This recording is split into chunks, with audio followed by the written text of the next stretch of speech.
Welcome to the Jeff Canada Show. But if you're going to get your feelings hurt, you might need to turn this shit off. All right, welcome to another episode of the Jeff Canada Show. I have my new friend, like this past year, right? Yeah, this past year. Charlie McCabe. Yes, sir. How old are you? I'm 24. 24. Yes. You got the world by the... Any kids? No kids. Married? Not married. You got the world by the balls, and you don't even know it, dude. I know. You don't even know it. You don't know it. You don't know it. I don't know anything. People tell me. People tell me, and I just nod and smile, right? Yeah, I was on the Chad Prather show the other day, and we were talking about everyone under 25, like how, and I know it doesn't seem like this for you now because you're 24, but like when you get older, you realize how just dumb you were before the age of 25. You know, and then once 25 hits, that, you know, the frontal cortex or whatever is developed, and you actually start learning shit. Yeah. All right. We're talking brain development now, so we're getting deep into it. Yeah, it's just funny because I just think back to like whenever I was 24 years old and I was a fucking dipshit. Man, dipshit. I can sort of see that from like thinking back on the college days, you know? Yeah. When I thought I was a genius still. And so I can't even imagine, you know, being 28, 29 and looking at 24 and being like, you idiot. Yeah. So yeah, you don't really start to get things. We talked about this a few podcasts ago, but it's funny because at 18, you know everything. Yeah, you know everything, and then at 28, you still think you know a lot, but you also are trying, or you're also starting to figure out that you know you're not as bright as you think you are. And then by the time you're 38, it's like, okay, you don't know shit. Yeah, like I didn't know anything, and so you actually start learning, and then by the time you're 48, you're like, okay, I'm starting to get this whole thing down. Yeah. And then by the time you're 58, it's like, I got it all figured out. Yeah. But I'm still working my ass. And then by the time you're 68, it's like, you got it all worked out, but then you die. Yeah. And then your legs don't work. And you're like, all right. Yeah. So 24 years old, where are you from originally? So I was born in Chicago. Chicago. Yeah. Used to have a pretty thick northern accent. Yeah. My middle school friends called me Wisconsin when I moved down here. But lived in Chicago till I was like 7. And then we moved up to Milwaukee, Wisconsin. There you go. Mm-hmm. For my dad's work. Lived there till I was in about 7th grade. And then, my family and I moved to Austin. Well, I say Austin, give Leander some credit, Leander, Texas, which is like 30 minutes north of downtown. Yeah. And then, kind of like here versus Houston. Yeah, exactly. And then went to A&M for college and moved here. She went to the Colt. Drank the Kool-Aid, man. Yeah. So what year did you graduate college? 22. So 2022. So you're fresh out of college. Were you playing music in college? So I started playing music in college. Yeah. I picked up guitar during COVID. I was a COVID guitar baby. So got sent home from school like everybody else. And was just, you know, bored as shit during the quarantine and was working a landscape job and taking a couple summer classes. And I was like, man, I'm not doing anything else. Yeah. So I found my dad's old guitar in our living room that had been sitting there probably longer than I've been alive. You know, started learning how to play G, which, you know. It's the first one? Yeah. Still barely know how to play it. So. Yeah. I don't know. I've heard your stuff. So, how many songs do you have released right now? Right now, I have 10 out. You have 10 songs released. They're all singles. I've got a 5-song EP that I put out in college. What year was that? That was December of 2021. Okay. So that was my first stuff that I put out. And I had written, I don't know, probably 10 songs at the time. Mm-hmm. And me and my buddy were like, look, I have to have something out at this point. So we took the 5 best out of the 10 and spent about 9 months watching YouTube videos on how to self-produce. You know, we bought a little Focusrite off of Amazon. I got one right over here. Yeah, there you go. Yeah, those are good little whatever they're called. Yeah. I couldn't even tell you what it is. I haven't smoked any weed today. Yeah, so. yeah, there you go. And then we got the beta version of Logic from one of our sketchy college friends. Yeah. And that's how we recorded it. And then mixed it as much as we could. We're like, all right, this seems suitable for the human ear. So your first EP, that was the first thing you put out, was your EP, and you did that all yourself. It was me and a buddy in college. That's fucking rad. So dude. it was. Yeah, that's the way. Man, I just wish more people would do that. I know that the final product is not what you're gonna get if you go to a studio, right? Like a real legit studio. Right. I understand that, but man.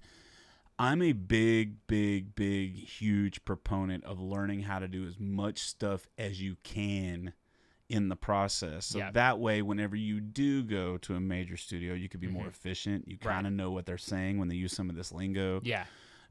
Same thing with booking shows. Oh, yeah. You know, I tell people all the time, you know, leaning on an agent is just bad business because agents are not going to work as hard for you as you do. Right. And you know, I've played well over 5,000 shows in my career, Jeez. and I've only used an agent maybe 100, 150 of those shows. Wow. And so you can do it yourself. Same thing with radio promotion. You don't have to hire a radio promoter. What do they do? Right. They get the radio stations, then they build a thing. And so, right. You know, I'm a big fan of learning how to do as much stuff in the process as possible. Oh, yeah. Even this podcast, you know, when I first got it started, it took me over a year to pull the trigger. And then I had a guy that was doing all the editing for me, but it was kind of, he did a great job. And again, I love the dude. He's a friend. I'm not talking any shit, but he's got his priorities. Sure. And so when things weren't getting delivered, I was like, fuck it. I'm just going to learn how to do it myself. So after about episode 8 or 9, all those I just did myself. Yeah. And there's a lot of trial and error, but if you just do the work, you'll learn everything. Same thing with your social media. Right. I think one of the biggest problems with artists is they get somebody to take over their social media thinking that's going to build their social media. But whoever's taking it over doesn't have the content. You're the one who has to create the content. Exactly. And if you got to create the content, why don't you just post it and save that money? Right. You know, read a couple marketing books and figure it out. Yeah, right? It's so funny. Yeah. So I try to tell everybody all the time just to learn as much about the process from start to finish as you can. It just makes you more powerful. Yeah. You know, you know, when you get sideways with a radio promoter, which I have a few times, you got something to stand on. Because you're like, man, look, dude, like I'm getting played this many stations. Yeah. This many I'm getting played because of me, because I had that relationship. Right. This many getting played because of you. So so we should be working together on this. Yeah. Not me pay you $5,000 and then you send out your emails. Yes. And that's all you do. Yeah. You know what I mean? I'd rather get the email list. Yeah, because I can do that. Yeah. I can send out emails. Exactly. I can figure out what radio, you know, not only that, most of the radio promoters out there, they only promote to one chart or maybe the 2 charts. They don't promote to everywhere. Right. And they're like, I don't really care about the chart. I don't care what station's playing my stuff. I just want my stuff played by as many people as possible. So I don't care about the charts. That's my opinion. You know what I mean? Yeah.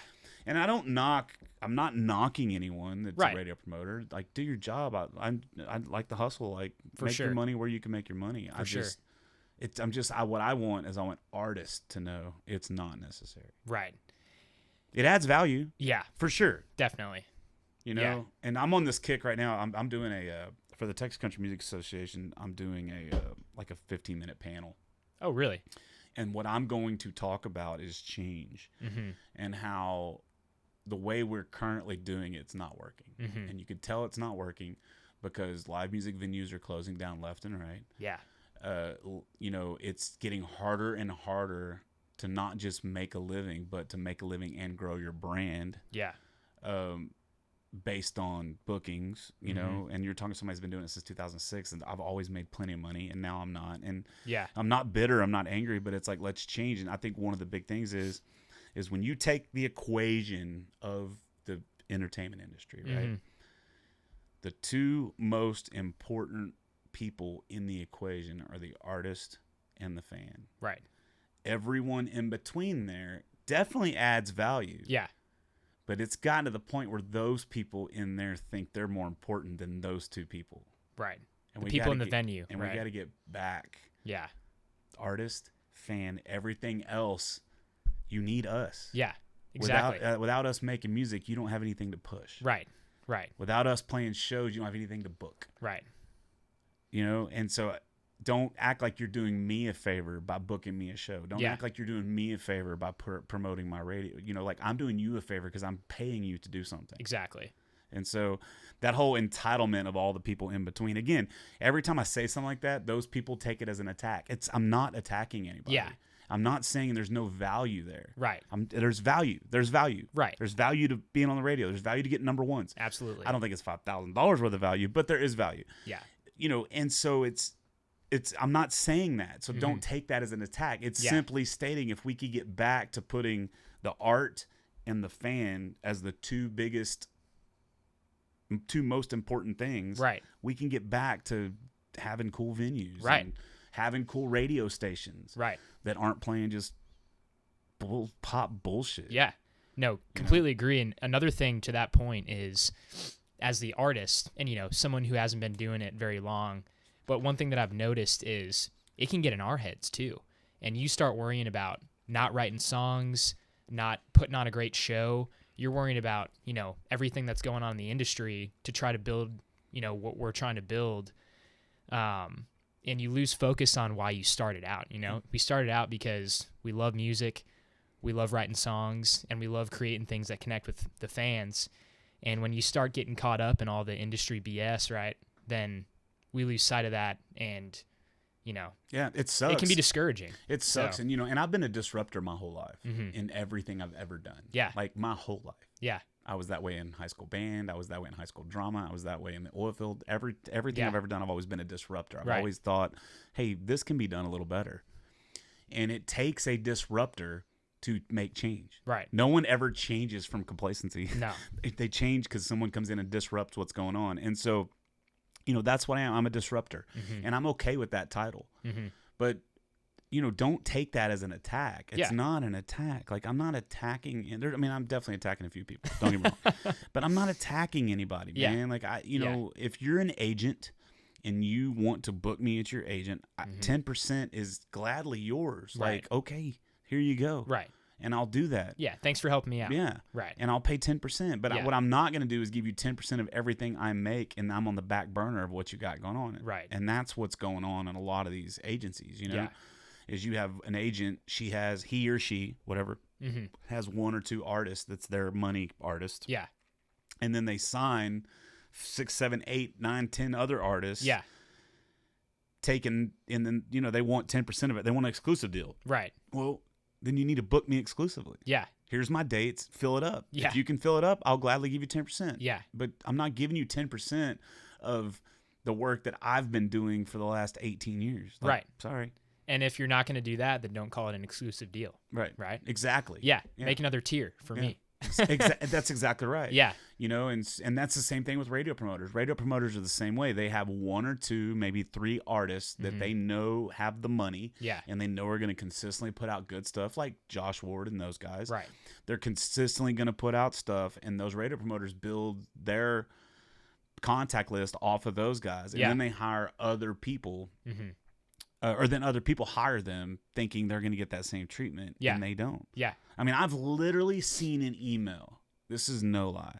I've seen an email from a radio promoter to a program director that said, hey, artist A, we're trying to get his number 1 this week. Yeah. So please don't send artist D. Don't put the majority of his spends on artist A. Wow.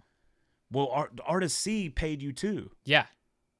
So what's going on there? So, Yeah, it's to get them the number 1. And, Yeah. and I get it. I understand it. But why can't it be reflective of what really is going on? Right. Why can't it be reflective of how hard the artist is really working to make fans? Right. Not how much money they have put behind a song. Yeah. That's a messed up part about it, man. Yeah. And I'm not knocking it. If you have an extra $5,000 or $10,000 laying around and you want to put it to radio, then do it. Absolutely. I've done it. Everybody should do it. Right. But if you only have $10,000, putting $5,000 of that to radio is not smart. Yeah. It's just not a good business move. Yeah. Take $5,000 of that and put it towards, gear. Right. Put it towards, songwrites. Put it towards writing retreats. Put it towards Facebook ads or Google ads, and you'll get so much more in return. And so, again, this is not me knocking radio. Right. It's not me knocking the program directors. It's just the system is broken. Right. And we could make it better. Right. Yeah, I agree with that. I think that's going to be a great discussion at the TCMAs. I hope. I mean, Yeah. I think what's going to happen. I mean, I'm gonna do it in a way that is very respectful. You know. Sure. I won't do it like I would a Facebook post. Yeah. Yeah. Yeah, I follow you on Facebook. Yeah. There's some good stuff on there. Sometimes. Yeah. Yeah. Hey, you know, it's all about honesty, right? If you're honest with your fans. I thought that's what it was about. Yeah. I thought that country music was about being authentic and being real and being transparent with your fans. Right. That's what I thought it was. Right. But I'm learning quickly that it's just like anything else out there, and it's a big political game. Yeah. And if you're not kissing the ring of the gatekeepers, then you're not. Then you're gonna get shit on. Yeah. And luckily, I don't care. Right. Like, Yeah. luckily, I don't give a fuck. Like, not even a little bit. Yeah. You know. Yeah. This Robert guy from Uvalde Radio. Mm-hmm. So last Sunday, I was texting out I don't know if you saw this post or not, but I was texting out everybody my new number. I'll tell you a story after that. And so I think I even texted you. You did. Okay. I texted Yeah. everybody on my phone that I wanted to have my new number. I thought it was fake, by the way. Oh, really? That's Yeah. funny. Yeah.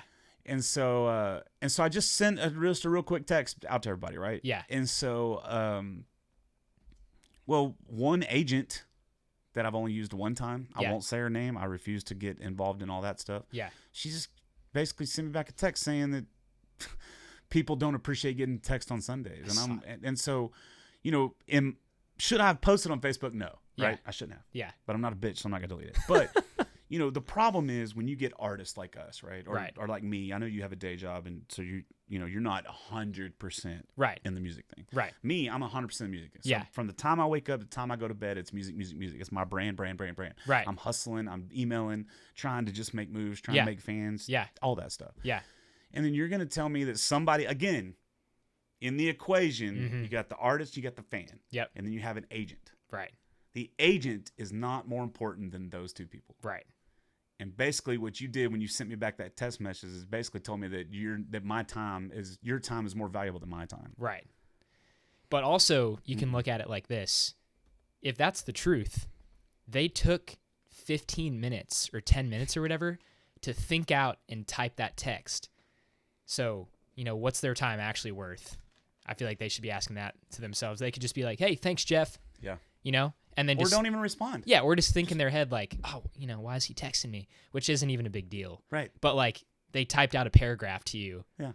So. And I it don't was know. a lesson. Right. And the one thing I can't stand in this industry Yeah. but anyway, so that happened. Well, then Robert from Uvalde Radio, which I've had mad respect for, he comes on there and takes me to task, right? Mm-hmm. Which I enjoy that. Like I like the fact that people feel comfortable enough that they can come on my page and they can disagree with me. Yeah. You know what I mean? Yeah. As long as you do it in a respectful way. But Sure. he did say that I'm acting like an entitled brat, or that, you know, the thing is whenever you try to put, basically what he was telling me is that the majority of my followers or people in the industry are rolling their eyes at what I posted. And what I'm trying to, and so basically that's what what he wants to do is you want to come on, you want to make a post, and you want to get as many people to agree with you as possible. Right. And that didn't happen. Yeah. You know what I mean? He had a few, I think he got 20 something likes on his comment, and 8 of those were laugh emojis. Yeah. And so the rest, and I went and I looked at who it was, and it's the same typical people, passive aggressive, that don't like me, that always like contradictory comments on my right. Yeah. And so, you know, so he told me that I was in a bubble, and then I was acting like an entitled brat, or that's what they viewed me as, whatever. Yeah. So he's taking his opinion and then projecting that onto society. Yeah. And then saying I'm wrong. Right. Okay, cool. Yeah.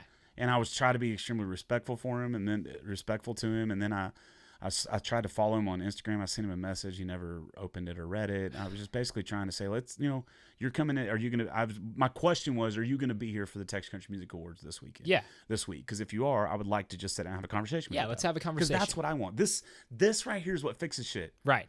Face to face. Face to face. Anyone can hide behind a keyboard and be high and mighty. Right. But, you know. Right. And I never went after him. I never disrespected him. I won't. I absolutely. And it's not because I give a shit if he plays my music. I don't give a fuck. You want to play my music? Don't play my music. Yeah. Like, I don't give a shit. Right. I mean, I don't care. Yeah. Play it, don't play it, whatever, because I'm not making any money off of people playing my songs on the radio. Right. Right. And your playing my songs on the radio is not gaining me any fans. Yeah. Sorry. Right. It's just not. Yeah. It's true. You know, it's not like y'all's listenerships is millions of people. Yeah. It's thousands at best. Yeah. You're not playing it on national radio. Right. Yeah. So, yeah, man, that was a tough week, man. I let it get in my head. And so, you know, I didn't make a few posts this past week that I normally would have made. Yeah. Just because I've been kind of like overthinking that. Mm-hmm. And so, but that's out the window again. Yeah. I'm back to normal. Right. Like, that's good. Yeah. Yeah. Dust in the wind, right? I mean, listen, dude, what like, who are you living for? Like, who are you living for? Like, in like a normal person, everyday person, who are you living for? Right. Because I'm telling you right now, man, I'm living for me. Yeah. I'm living for me. I'm living for my kids. I'm living for my girl. You have to. That's who I'm living for, right? Yeah. And if I don't have to justify myself to my kids or my girl, I'm damn sure not going to justify myself to some fucking stranger that I barely even know. Right. Or don't know at all. Right. I don't think I've ever said 2 words to that dude. Yeah. Okay. So that's kind of where I'm at. And so it's like, who am I living for? What am I trying to do? Am I trying to play things safe? Yeah. Like, because I look at artists, I look at what I've accomplished over the last 3 years, Mm-hmm. and I look at what other artists have been able to accomplish over the last 3 years. Yeah. That have more talent than me, but I've built a way bigger thing. Yeah. Because you're grinding. You know what I mean? Every day. So yeah. I don't need you. Whatever. Go away. Yeah. No, I mean, it makes sense. And that's clear in any industry, right? Yeah. You know, you got to put in the work. Yeah. Because you could have all the talent in the world. If you're sitting on your couch, no one's going to know about you. Work ethic is the number one most important thing in any business. Yeah. Yeah. If you got good work ethic and you'll outwork everybody around you, you'll be successful. Right. And it's crazy. And you've been doing it forever. Mm-hmm. And just one thing that I've noticed is on days where I do nothing, nothing happens. On days where I do one little thing, that happened. Mm-hmm. And who knows what can come out of it, right?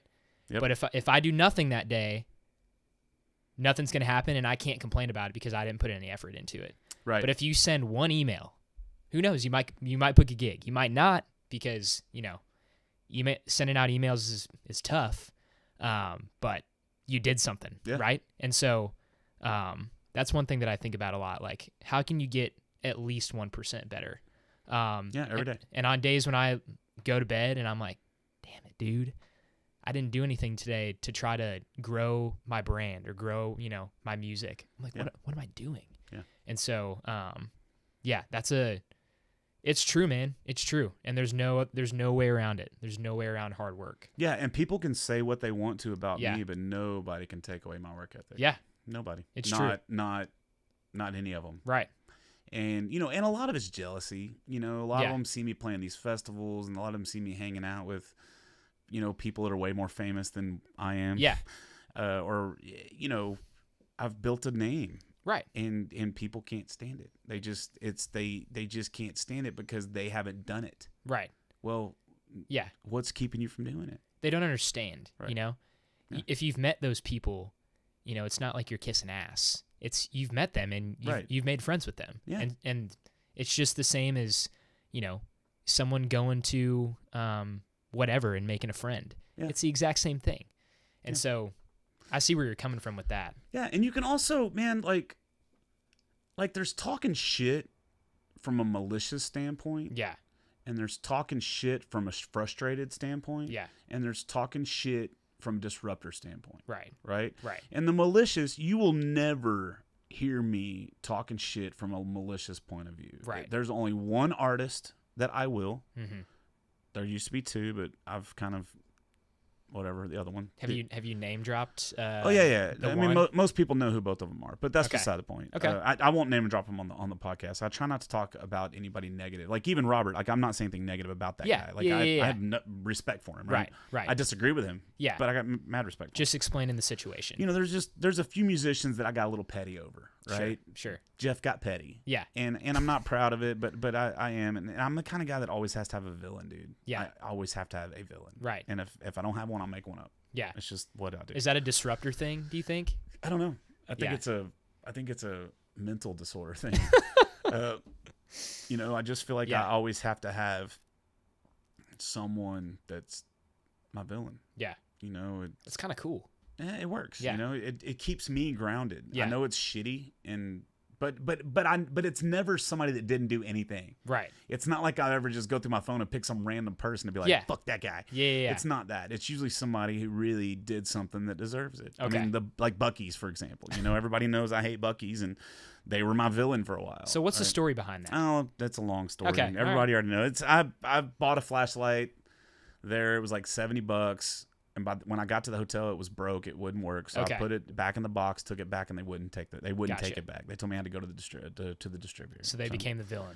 So they were the villain. Okay. And before Buc-ee's, it was Bluebell, and then it was Stoney LaRue. Dang. He was my villain for a while. 3 big Texas brands were villains.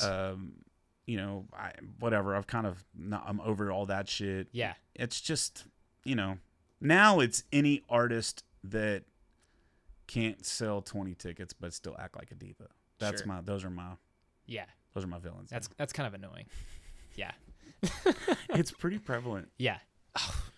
I've only seen it a couple times. I can't imagine how many times you've been around it. It's crazy, man. And so yeah.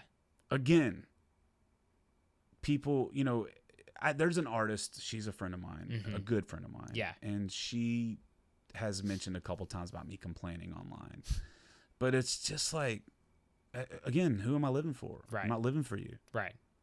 I'm living for me. Yeah. And I look at and I always look at what someone, if Scott Brown, for example, with Scooter Brown Band, right? If Scott or Sundance Head sends me a text. Sure.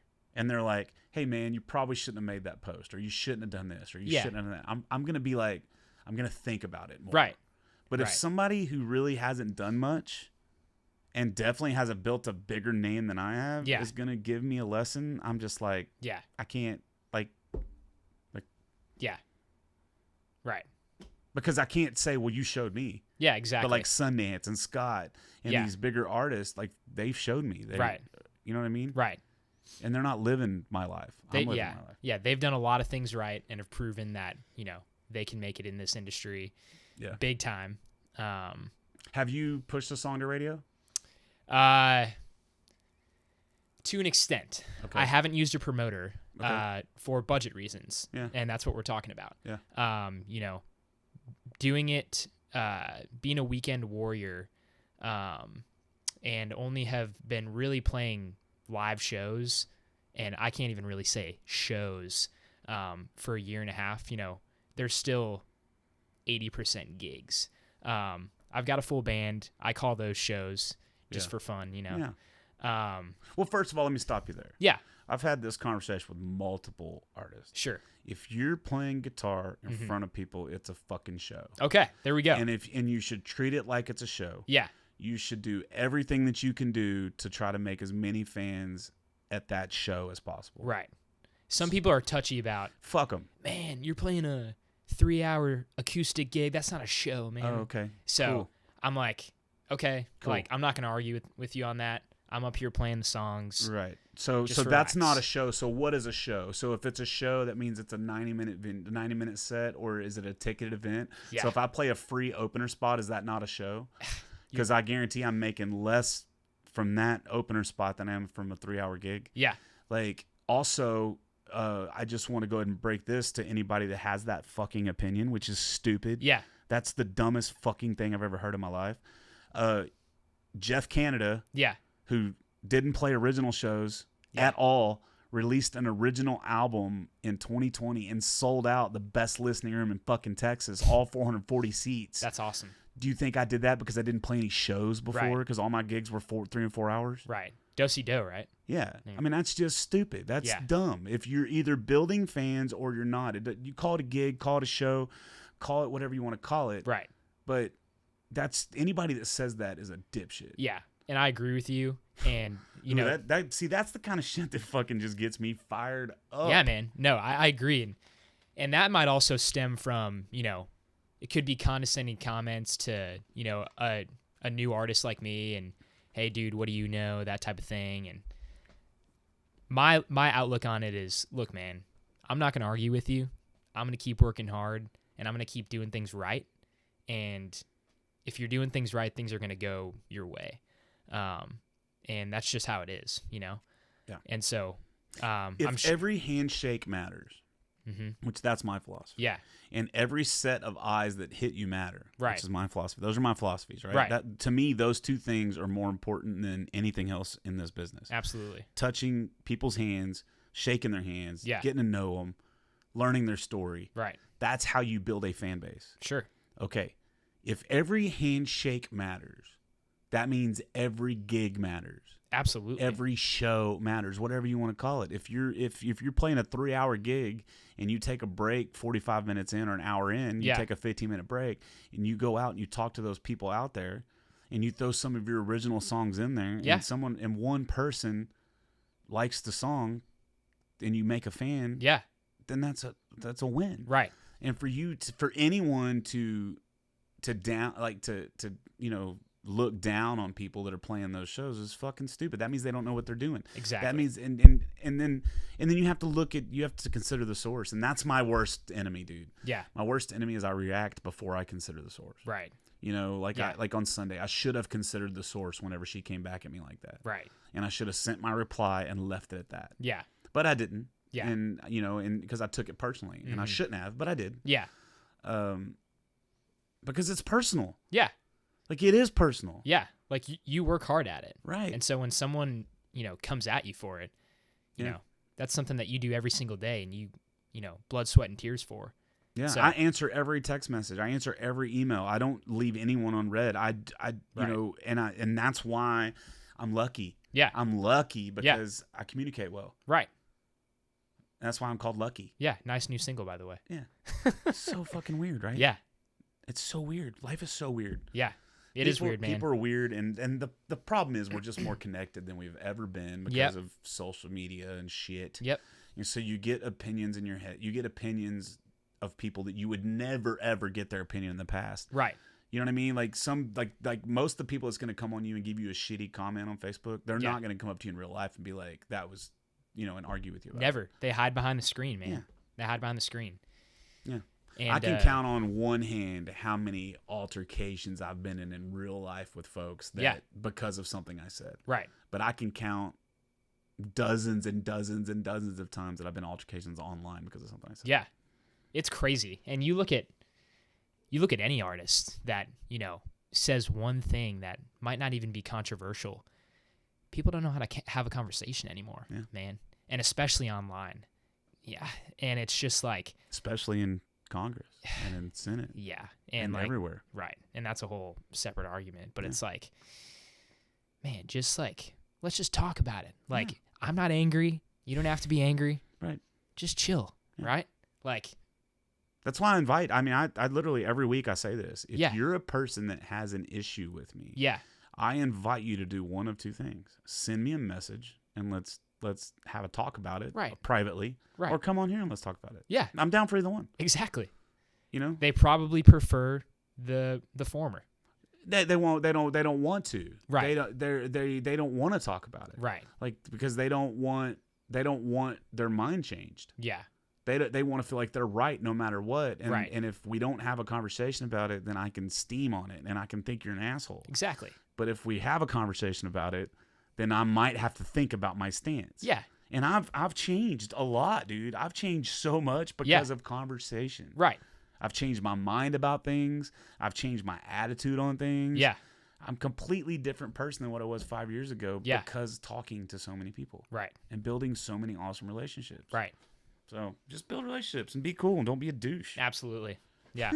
Yeah. Name of the game, man. And that goes back to, any gig that you play, right? Yeah.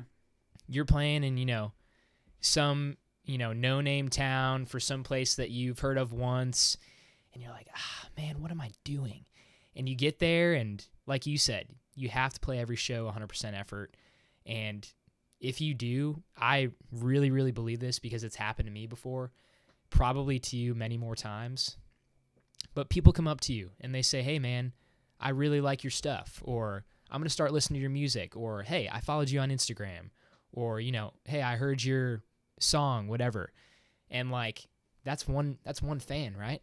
And Yeah. it's all about building them one at a time. But you also can't be scared to be transparent and be loyal. I mean, Yeah. not loyal, be a disruptor a tad bit. Because I can tell you this much from that one post. This is no lie. I'm not exaggerating. If Yeah. anybody wants to know, I'll tell them exactly what shows they are. Yeah. I booked 5 different shows because of that one post, because other agents saw that response Really? so bad that they reached out to me and said, we'll work with you. Wow. Yeah. That's cool. Yeah. So And I didn't get a single agent, not a single agent, Mhm. agree with that person. Not one. right. The only people that agree with me or agreed with her Mhm. are people that previously already had a problem with the way that I'm transparent. Right.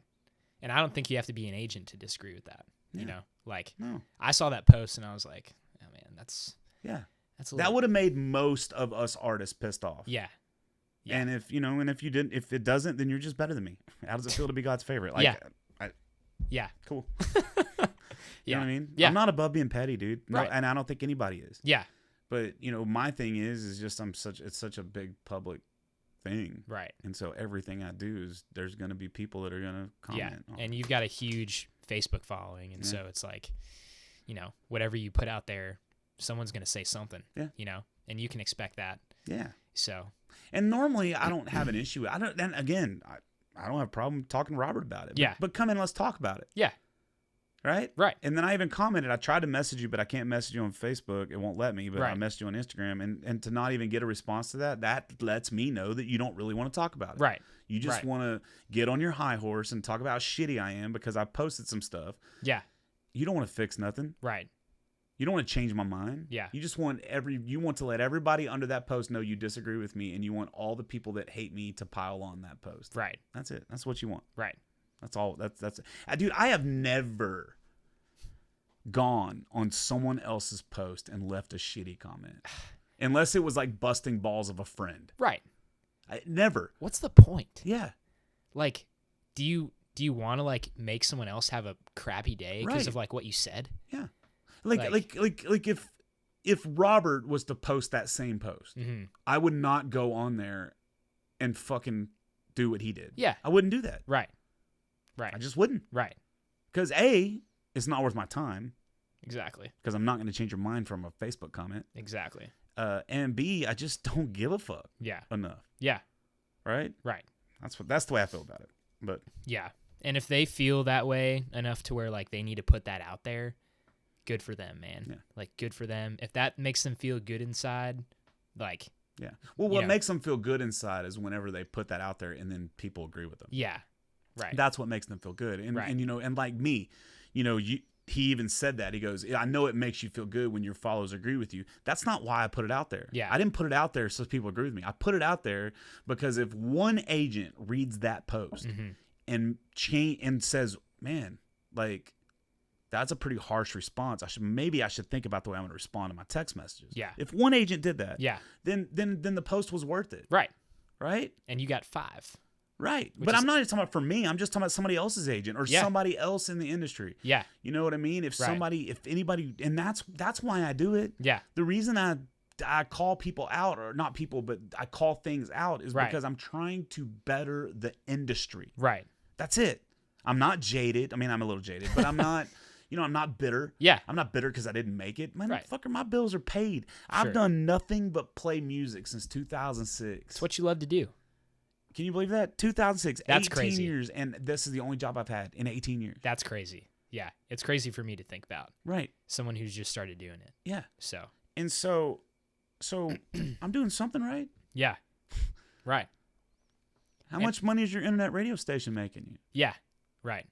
You know what I mean? Yeah. And that's kind of the way I look at it. But again, I'm not.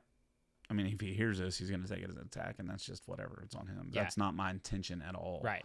And I agree with some of the stuff he said. Right. 100% I agree with some of the stuff he said. Yeah. And that's the difference between me and you, is Mhm. that I'm actually will listen to what people say. I'll soak it up. Right. But if you come at me disrespectful, I'm not. There was one girl that like went on this whole diatribe and like psychoanalyzed me and like called me some big medical terms and shit. I'm just like, you got all that from this post? Was this on Facebook that she Yeah. did that? Really? Yeah. Wow. Yeah. So those people, I'm just like, thumbs up or Yeah. whatever. Yeah. But if you come at me with like a good thing, I'll listen to it. Right. And one thing We all should. That's how you grow. Oh yeah, absolutely. Well, one thing for a lesson that I've learned too is, seeing that stuff happen to guys like you who have done it for so long, and I learned from it, right? I see a post like that from you and I'm like, okay, like this is a situation that you can run into in this industry. And I think it's valuable that you point stuff out, and the fact that you're going to, try to make a change with TCMA, having that platform. Guys like me are learning from you guys. And so I think it's valuable, man. And that's it. That's all I want. Yeah. Like my goal, and I've said this a million times, my goal is to get my platform big enough to where I can shed a light on so many rad people doing rad shit. That's what I want. Yeah. I don't care. I don't need the money. I need the money. I want the money Yeah. because I want to put out more music and Right. I want to play bigger shows and I Right. want to do all those things. But I don't need a fancy car. I don't need a big house. I don't need all that stuff. I just want to make enough money to be comfortable. Right. And then I want to spread that amongst everybody, and I want everybody to learn and grow. What's funny is how many younger artists that I've become a mentor for. That's what's nuts to me. Yeah. Because that was never part of my plan. And how cool is that? It's so rad, dude. It Yeah. is so fucking rad. That's cool. And that's what I want to talk about whenever I have this conversation on Thursday is like change. Yeah. And being more susceptible to change, because the way we're currently doing is not working. Right. And it's working for you. I mean, not you, but if you're a radio promoter and you get 5 clients and you're making $5,000 a piece off of them, Yeah. right? Yeah. That's $25,000. Yeah. It's working for you. Right.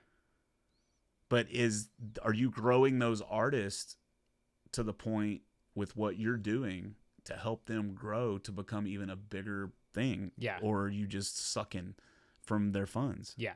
Like, that's really what you have to look at. Right. Right? Yeah. So are you, as a radio promoter, so I'm a radio promoter and I come to you and you have this song and I love this song and I'm like, okay, I think we can get a number 1 with this song. Yeah. So I'm going to come to you and I'll be like, all right, we're going to work our ass off to get you this number 1. Yeah. It's going to be $5,000, but we're going to work our ass off. Yeah. And then you get to 10. Okay. And then I come to you and say, okay, what's the next song? Okay. It's going to be $5 more grand, cause that's what I charge. Yeah. Right. Yeah. But we're going to do everything, and I'm going to work my ass off to get you a number 1. Right. Because if you get a number 1, you get a second, but I'm also going to help you grow as an artist. I'm going to tell you what you should be doing at shows and what you shouldn't, blah, blah, blah, blah, blah, blah, down the street.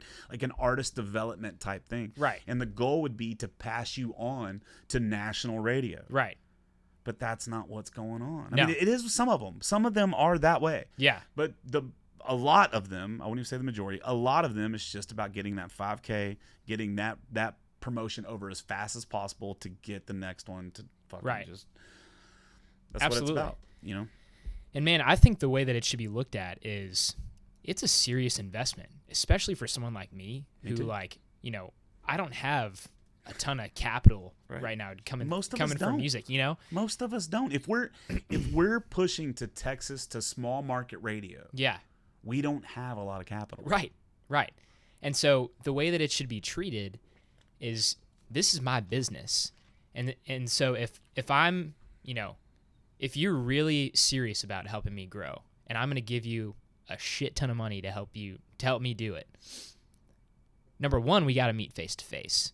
It can't be an email and a phone call. We have to sit down. I want to meet you. It has to be a touch point, right? Number 2, let's write it out. Let's look at the plan so that when stuff doesn't happen, you can't say, oh, we didn't talk about that. Yes, we did, because it's written down on, I don't care if it's in pen. Right. Let's write up a contract. What are you going to do for me? What are you going to do with my $5,000? Right. And if I don't see that happening 2 months down the road or a month down the road, we're done. We got to cut it off because it's not working and I can't keep, Right, but the issue is that should be the way it works. Right. And then you should get a bad enough reputation where no one's coming to you. Right. The problem is, here's the problem. Right. It's just like what I was saying earlier with me putting 100% of my effort into everything. Us artists put all of this energy and all this money and our blood, sweat, and tears into creating this song. Yeah. Right. Either we created or a writer did, whatever. We found the perfect song. And whatever. Right. We now have a song. Right. and we are so desperate to get it heard. Yep. Right? Yep. And until you're burned, you're you know what I mean? Yeah. I'll give you this $5,000. Yeah. Like, here's $5,000 because I'm desperate for, but if you do a bad job, I'm like, fuck you, I'm not working with you again. Yeah. But there's always going to be another artist that comes right behind that's desperate. Yeah. It's endless. It's endless. It's an endless cycle. It's an endless cycle. Yeah. And so until we can get to the point where the radio promoters are honest with the artist about whether the song's good enough or not. Right. And then the radio stations will not, until they stop playing bullshit that's not good enough. Yeah. You know, like me as an artist, if I send a radio program or a song and they don't like it, just send me back a message. It's not a good vibe. It's not a good fit. Or the song sucks. Whatever. Yeah. I'll be like, okay. Yeah. Got it. I'll send you the next one. Yeah. Thank you. Yeah. Thanks for the response. Right. That's it. Cool. Right. Job well done. Yes. Same thing with radio promoter. You know, that's one thing I got to give Dylan Steen mad respect for is, you know, I sent him my first album Too Far or Wishing Well, and I wanted him to push a song, and he was like, this stuff just doesn't punch me in the gut. Yeah. I didn't get mad at him. I didn't talk shit about him. Yeah. None of that stuff. I was like, cool, man. And right. he introduced me to another radio promoter, and I did it through him. We did not. That was a shit experience, but you know, it's just is what it is. And my next radio promoter was you know, I got more work done, but it was a worse than the second one. And then my last one I just, you know, did it with Dusty Motes, and him and I just kind of tag teamed it together, but really didn't push. You know, it wasn't $5,000, and we didn't really push 100%. It was just like, just get it out there, and people want to play it, they can play it. Yeah. So, why do you keep doing it? Why do I keep doing what? Why do you keep trying to push it with promoters? Because with guys like Dusty, you're probably not going to do number one with him. Yeah. But I don't care about number ones. Right. What I care about is ears. Right. And when he did my last one, I got a number one in Australia. I had so many more people listen to Back to Texas than I did Ride With Me. Even though that's spending just a little bit of money. Then I spent $25,000 promoting Ride With Me. Wow. And it's not even on, like, I spent that much money. It's not even on my top 5 played songs on Spotify. That's crazy. You know, Back to Texas, I spent, you know, a little bit on, and it's like 4th. Yeah. I'm Here's number 1, and I didn't spend a dime promoting that. Which that's the best feeling in the world. Right. So I just don't know, man. It's, you know, again, if you can do it, I'll do another one with Dusty. Yeah. You know, because it's relatively inexpensive. Sure. And he, you know, it's a bro deal. Right. And, you know, I do some stuff for him. He does some stuff for me. But he's getting me played all over the world, not just. Yeah. You know, the thing that agitates me about some of these radio promoters is you pay them $5,000 and they only pay attention to the T3R panel. Right. That's it. Right. That's it. They don't. There's nothing else that they go for. They don't try to get you anywhere else. It's just that's it. Right. T3R is the biggest chart, so that's what we're gonna do. And, right. You know, and then that chart, I can go for days on why that chart's bullshit. Yeah. So it just is what it is, man. Like it's. Yeah. You know, I think again, it does add value. Just like every Facebook post adds value. Everything you do adds value. But the thing is, it doesn't cost me $5,000 to make a Facebook post. Right. It doesn't cost me $5,000 to upload something to Spotify. Right. Or YouTube. Yeah. Or anything. Right. That I'm going to get more fucking love for. Right.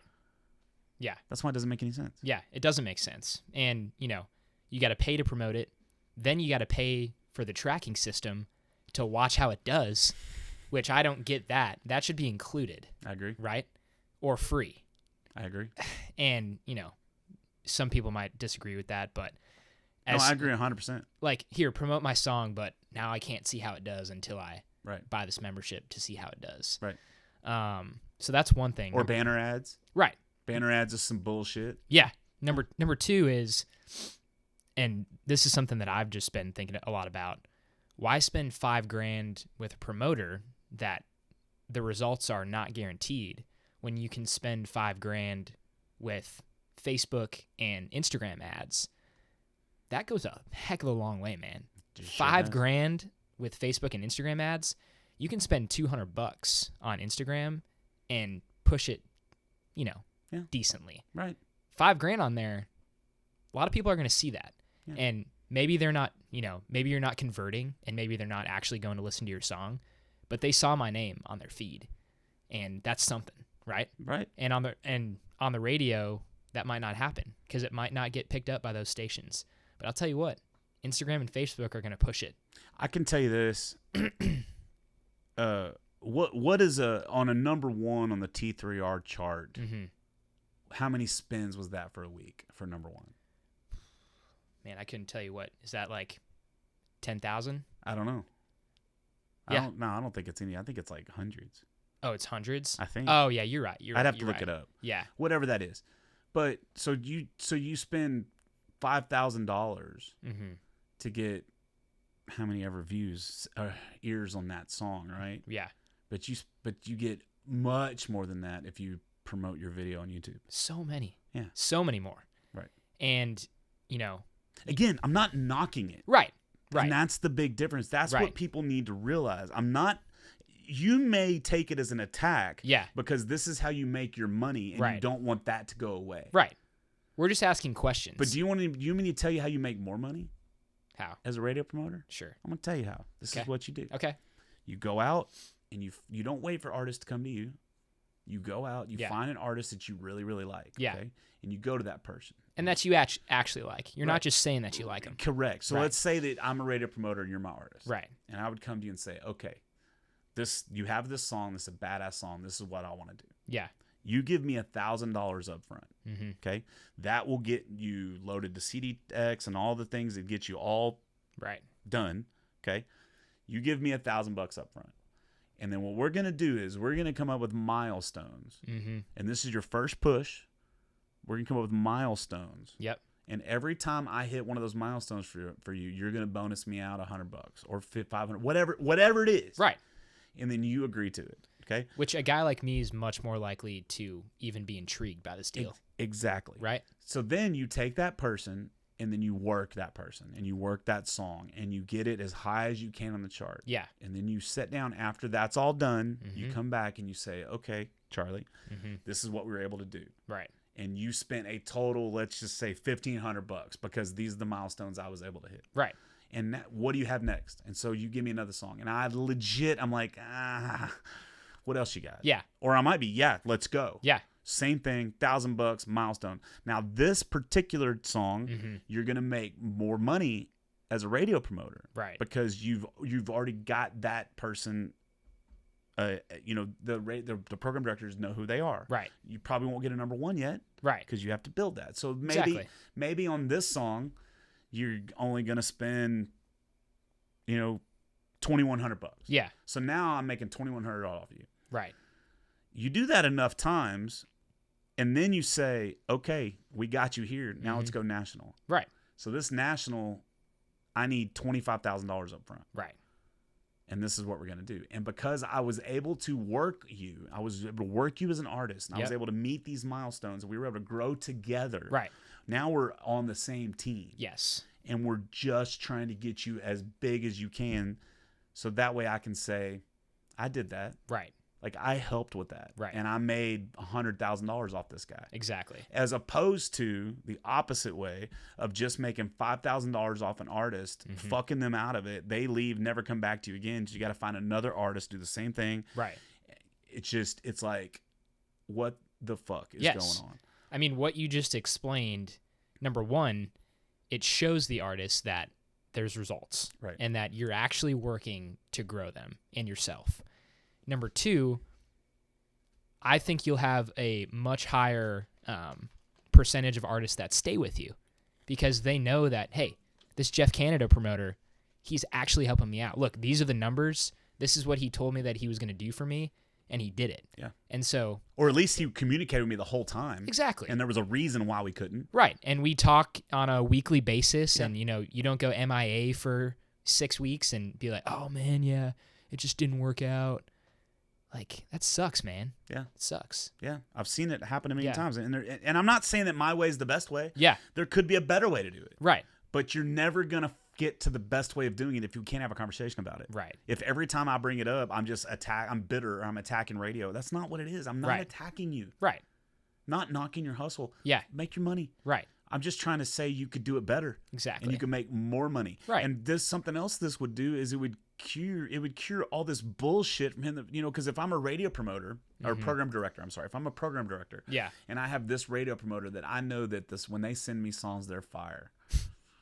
I know, okay, I'm more likely to open that email and do something about it. Right. But if I have a radio promoter that every third song they send me is just total bullshit, I'm not. Then that's just what you are. You're a mediocre radio promoter. Yeah. You pick mediocre songs. Yeah.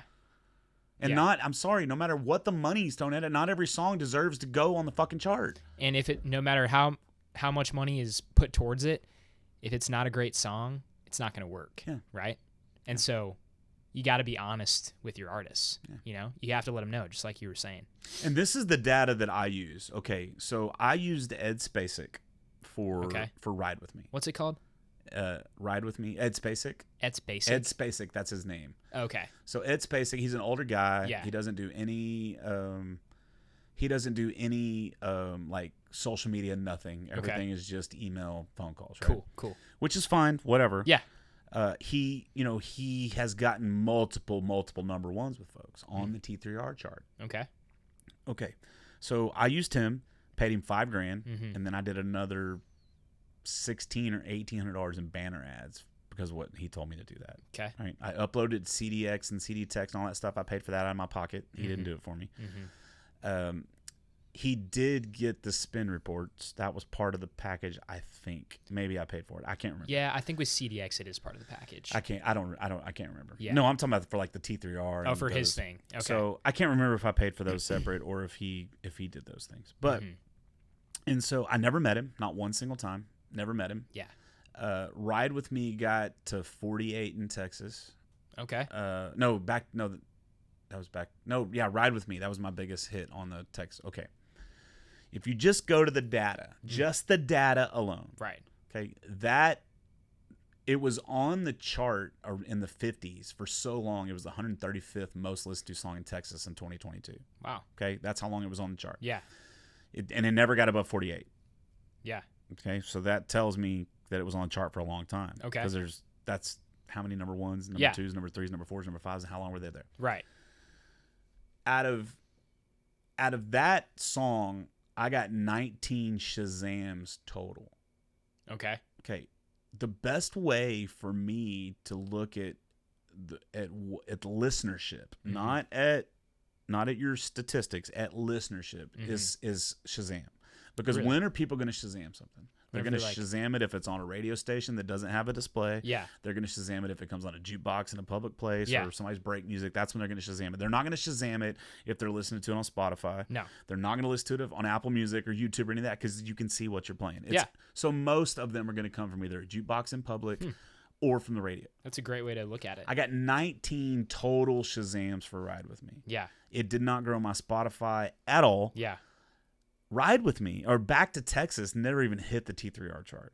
But I was getting 16 to 20 Shazams a week with that song. Wow. So which one do you think was playing? Which radio promoter do you think was actually having people play my music, and which one were probably just written in fake spins? Yeah, the latter for sure. I mean, that's So you have to look at the data. Yeah. And, and again, I'm not knocking anyone with number ones, dude. Bubba Wesley's a good friend of mine. He just got a number one. Like, awesome. J.R. Herrera just got number one on the Texas Internet Radio chart today. Like, Billy Joe Jones, another friend of mine, she just got number one. I'm not knocking it. That's not it. But what I'm saying is but look at it. Look at the people, newer artists that came out 2019 and later. Right.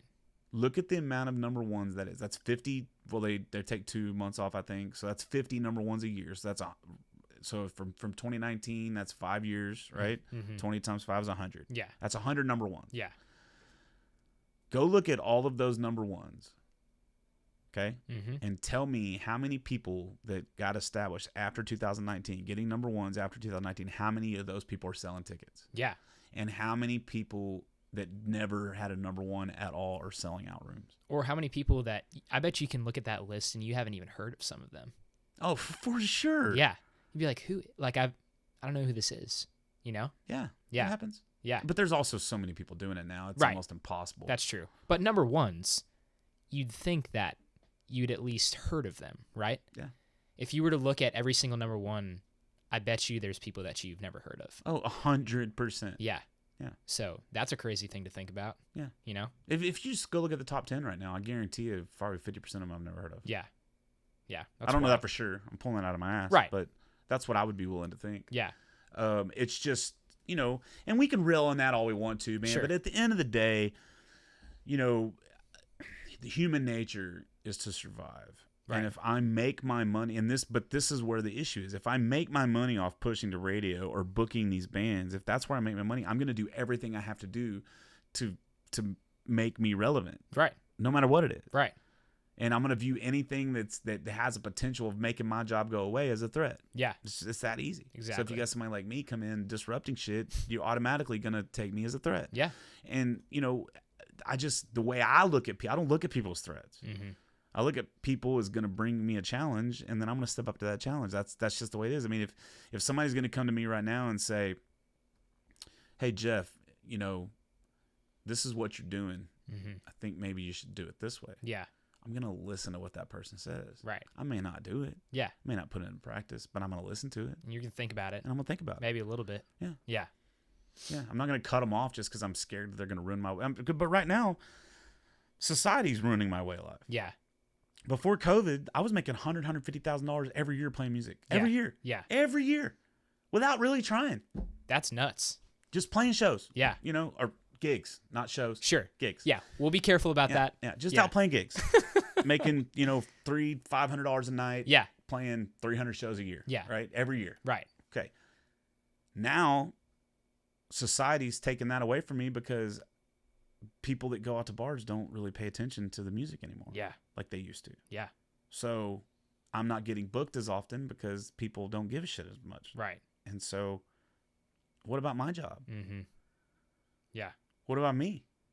Yeah. Why is your job still important as the radio promoter, but my job's not important anymore as live entertainment? Right. You know what I mean? And it's all of it is linked, man. It's all. But if we could all work together, man. That's what I'm trying to say. We could fix it. Yeah. We could all work together. Yep. Right? Yeah. If you're in between the artist's mouth and the fan's ear, if you're one of those people in there, you should be doing everything you could possibly do to make both of those people's experience better. Right. Because that makes you more valuable. Yes, and it's going to help you out. Right. That's what people don't understand. Yeah. Like, help me help you. Right. And it can happen, right? Because if you go into a bar and they continue to book you and you become the biggest artist, whatever, in Texas, you're putting butts in their seats. Absolutely. Right? And they're buying, the venue's drinks and whatever. You're helping each other. Right. Right? Yeah, So, we should all grow. And that's part of the issue I have with venues now is, venues, they don't prop us up for success. They put us in a corner. Yeah. They don't really take into the fact if their venue sounds good or not, if it's an active room. Yeah. I play some places, I'll do a 3-hour show, and the crowd is, because the room is so active, the crowd is so fucking loud talking that there's no way I'm ever going to be able to get over them. No. Without being too loud. Yeah. You could say whatever you wanted and most people wouldn't hear it. Right. Yeah. Which there's gigs like that, right? Yeah.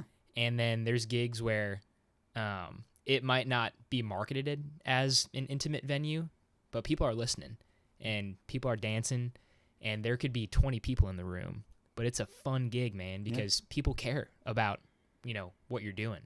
And 20 people in a room isn't a lot, but if you're in a room of 300 and only 10 are listening to you, I would rather which one are play you a taking? show for one person that is in it with me right, than for 1,000 people that aren't in it. that are just walking around not hearing it. Yeah. 100%. Yeah. And a lot of it's volume. I talk about this too. I think I have a little clip that's coming out about this, but like volume's another thing. Like live music's meant to be heard. Yeah. And this whole thing that you hear all the time about it's too loud, I can't have a conversation. It's like, yeah, that's the point. Yeah. That's the fucking point. Yes. The point is that I'm amplified so you can hear me. Right. Because if not, just don't amplify me and I'll just sit over here and just sing fucking dumb songs. Or you just won't get hired at that place because they shouldn't have live music. Well, there's that too. But then you run into the people that make their living off playing those background shows. That's and I don't true. want their shit to go away either. That's true. And so if that's the kind of venue you want, you as an artist have to make up your mind what shows you want to play. Right. And if you're happy just being background noise and you just want to make $250, $300 a night, then rock and roll, bro. Right. That's not what gets my rocks off. Yeah. What gets my rocks off is being the loudest one in the fucking room, getting all the attention. Yeah. Being the attention whore that I am. That's why we're called entertainers. Right. That's what I want. Yeah. Yeah. And to me, if that's not what you want, that's okay too. Exactly. And then as a venue owner, you got to figure out what is it that you want. Mm-hmm. If you want people to come in here and just have a conversation, you want background music, then hire background music. But don't get upset when you hire an artist and that artist goes off on you because you tell them to turn it down. Yeah. Know who you're hiring. Right. Because it feels so good. And but that's another fucking problem with the music industry, bro. Yeah. Is that there's no Amazon reviews for live entertainers.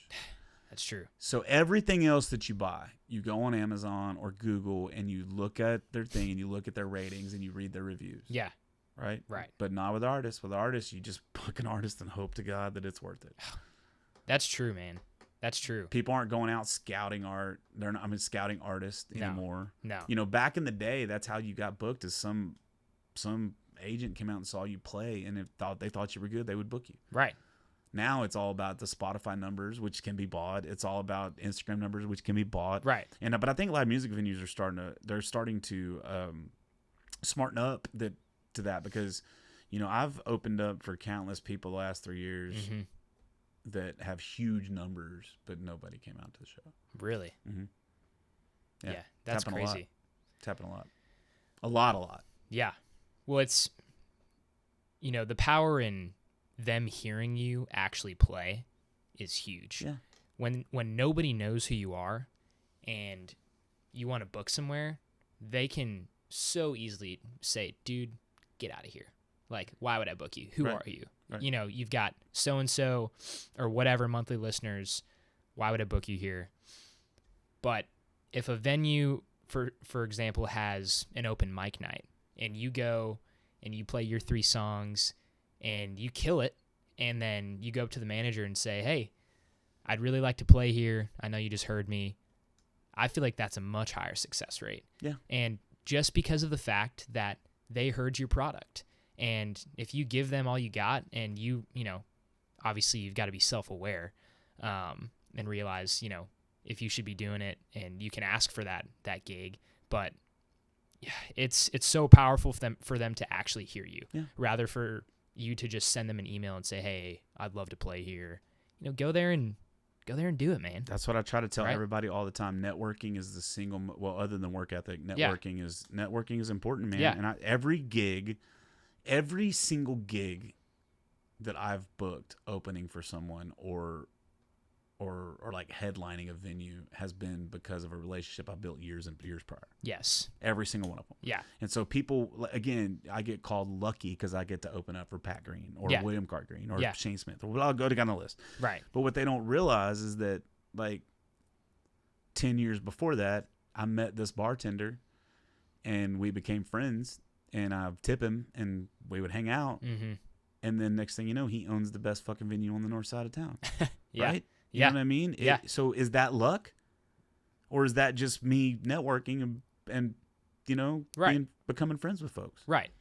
And there's no way for you to know that. It's not like you walked in and were like, yeah, this guy's going somewhere. Right. But you got so many artists that they, I'm not leaving my house for less than $500 or I'm not doing this or I'm not doing that or I'm not. Well, that's fine because every time you say no, that's a potential yes you're saying no to. Right.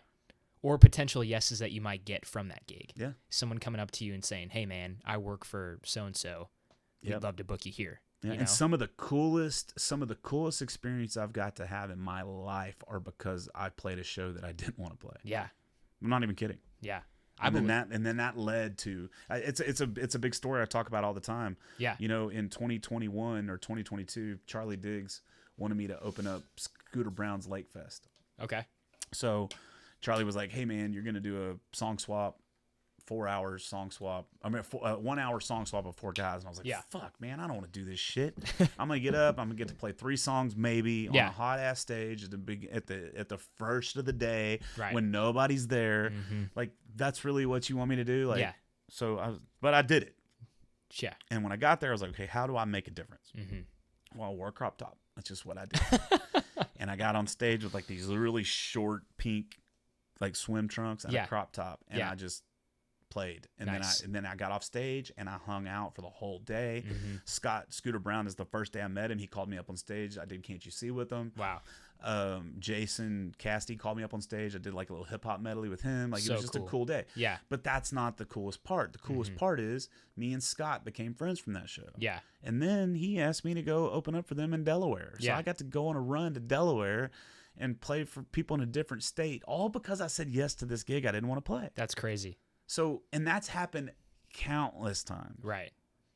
You know what I mean? Yeah. And so it's just, every handshake matters. Right. Every handshake matters. And you can say it to someone 100 times, but until they experience it for themselves, they won't know. And it's happened to me too. Like, I play a gig that I'm not super excited about, but something else potentially bigger comes out of it, right? And every time you get an offer like that and you think about saying no, that's just something that you have to think about. You're saying no to the gig, but you're also potentially saying no to future opportunities. And, that's just something that you have to consider with those scenarios. Right. So, which is really, to be honest with you, what I didn't do it this way. I got into music. I started making a lot of money in the music, in that thing with covers and stuff. And now I'm doing my own thing. What I try to tell everybody now is don't get into it for the money.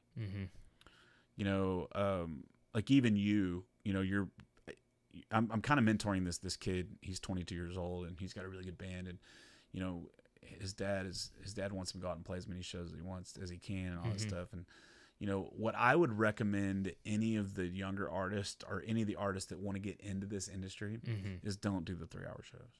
Don't do the threes. Don't do them. Just don't do them, especially in Houston, man, because what's going to happen is you're going to be a cover band, and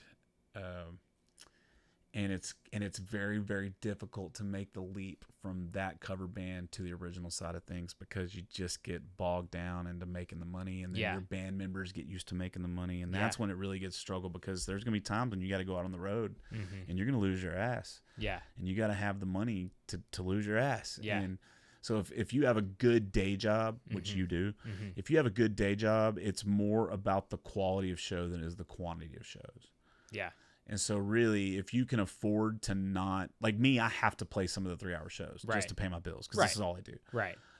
It's getting better, and I'm not having to play near as many as I used to. Yeah. But it's a very hard transition. And I just told Peyton Riley this. I set her and her mom down, and I was like, listen, dude, y'all going out and playing every single show y'all can possibly play, it's going to bite you in the ass. Like, I know you want to build your brand, but you got to, if you go out and do those shows, like, play a show here in town and don't play again here for another month. Yeah. And get out of town and go do some stuff. That's the fastest way for you to grow as an artist. Why do you think that is? Just because people get tired of it. It's oversaturation. Yeah. And also ticketed events, man. Like, one of my things, like Do-Si-Do, okay? I'm charging $20 a ticket to get in to see me at Do-Si-Do.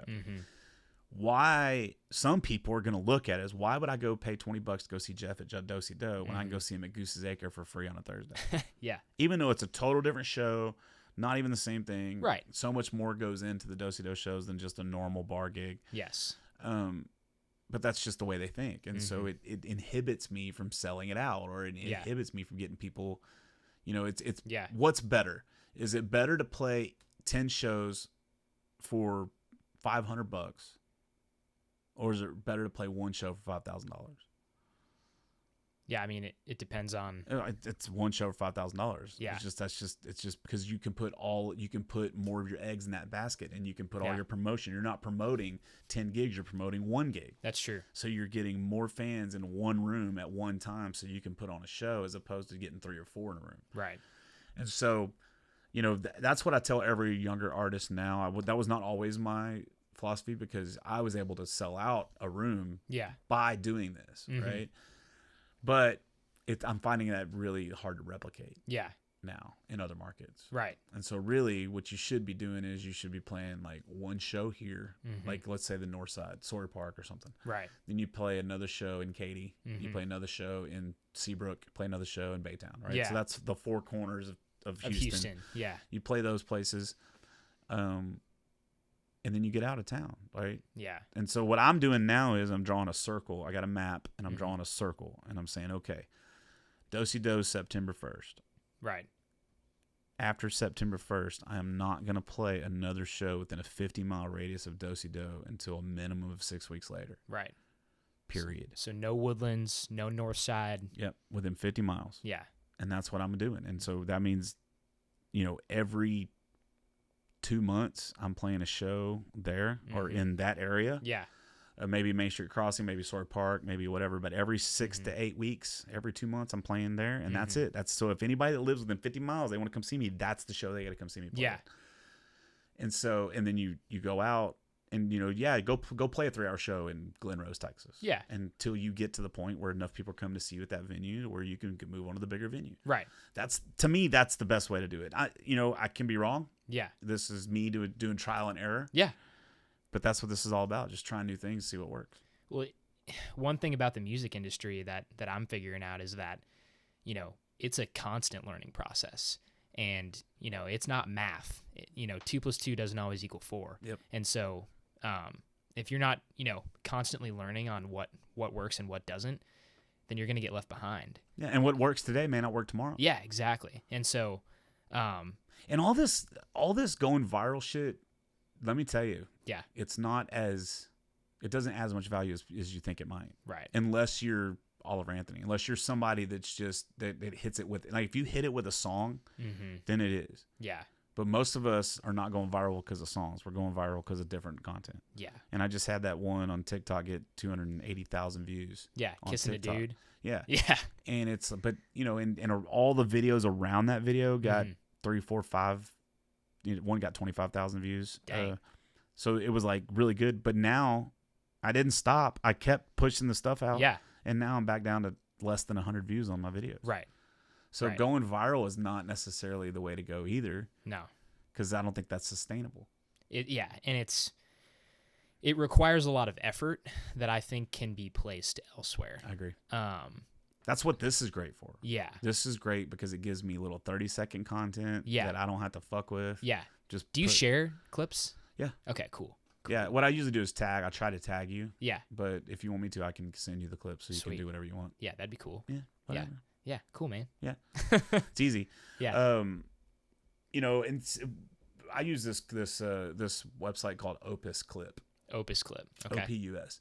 And so basically you can take any YouTube video out there at all that's less than 3 hours and you can put it in there and it'll go through and do clips for you. So really? Even when I'm on another podcast, I ask the person. Yeah. Like Chad Prather, I went on his podcast and I said, "Hey man, can I get clips off your podcast and use them?" And he was like, "Yeah, go for it, knock it out."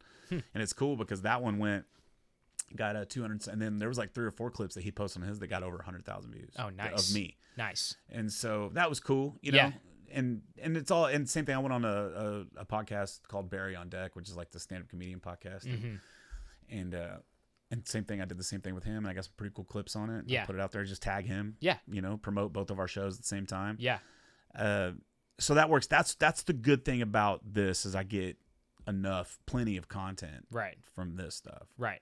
And what's funny is, and I'm sure you've seen this, is the quality of the video and the time editing matters, I think, just as much as the content, And obviously you put a lot of time into how your clips look when you're putting them on social.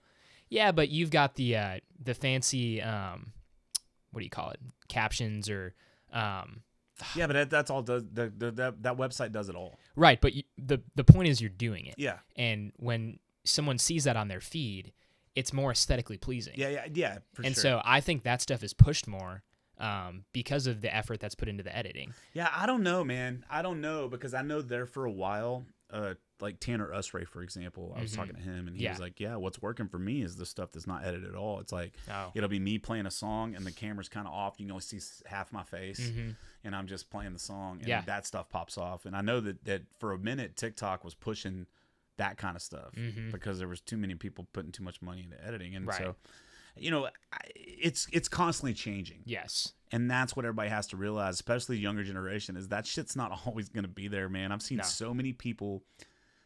I knew this guy who got on TikTok a few years ago. He started this thing, and he started making like 20 grand a week just off content. Yeah. Okay. So he quit his job and he started this nonprofit around this stuff. Yeah. And then TikTok changed the algorithm. So he did this for like 6 months and he was banking, dude. And then TikTok changed the algorithm just like that. And he went from making 20 grand a week to not even making $1,000 a month. Yeah. Off that shit. That's crazy. So you if you're smart, you're taking any money you make off of your socials and you're putting that and investing that back into your brand in other ways. Yeah. Because I'm telling you, the social media stuff's not always going to be there. No. They're going to change the algorithm. They don't want to pay out all this fucking money for shit. Yeah. Yeah. They don't want to. And people's interests change too. Yeah. And everything changes. It changes as quickly as you lose the attention span of a person. Yeah. So it's it's always going to be a constant learning curve. And there's always going to be new platforms. You know, TikTok wasn't around how many years ago, right? To 2020, right? And now artists are launching their careers with it. You know, call it career if you want to. Well, that's a different conversation. But in 8 years, there's going to be another platform that people are going to make their life earnings on. Right. You know, so it's constantly changing. It is, and this is something else that I would really like artists to realize. Going viral on TikTok does not equal asses and seats. No. Because going viral on TikTok is worldwide. Right. And so you could have a bunch of followers in Indonesia or Canada or Australia or whatever. They're not going to come see you play in Austin, Texas. Yeah. And so the only way to make real fans, like true fans, is to get out and play shows and shake as many hands as you can. Yep. And be cool to people. Yep. That's it. That's how it is. It's just be cool. Yeah. Be friendly. Bust balls. Like, just have a good time. Try to have as much fun. People want to have fun. Yeah. And that's what I've got to get back to, dude. I got to get back to having fun. I got to get back to having fun on this podcast. Yeah. Not to be so serious all the time. Yeah, man. You know, let's crack some jokes. Yeah. You know, and maybe I need to start drinking again. I don't know. but like, even at shows, you know, I need to, like, don't take it so seriously. Yeah. Get up there, put on a show. Yeah. Shake some hands, slap some asses, do whatever you got to do to get people to turn their heads. Sure. And just have fun. Yeah.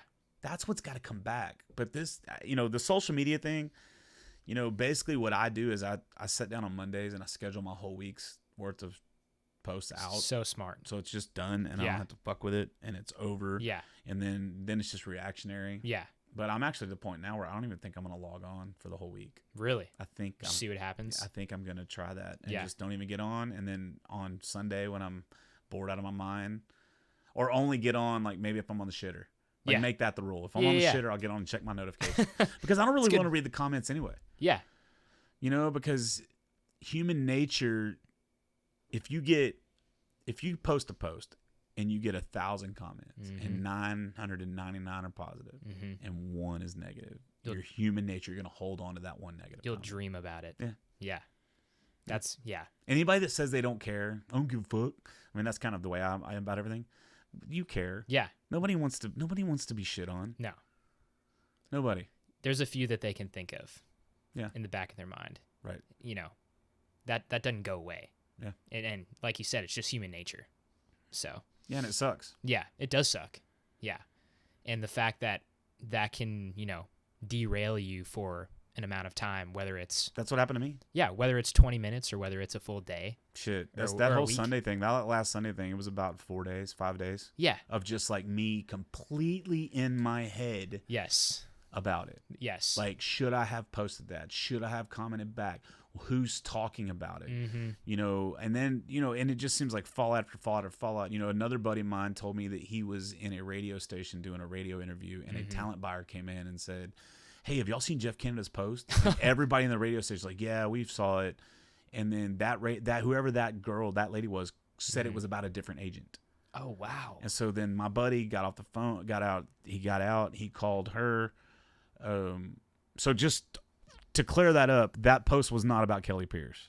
If anybody's asking, that post was not about Kelly Pierce. There you go. I don't use Kelly Pierce. I don't work with her.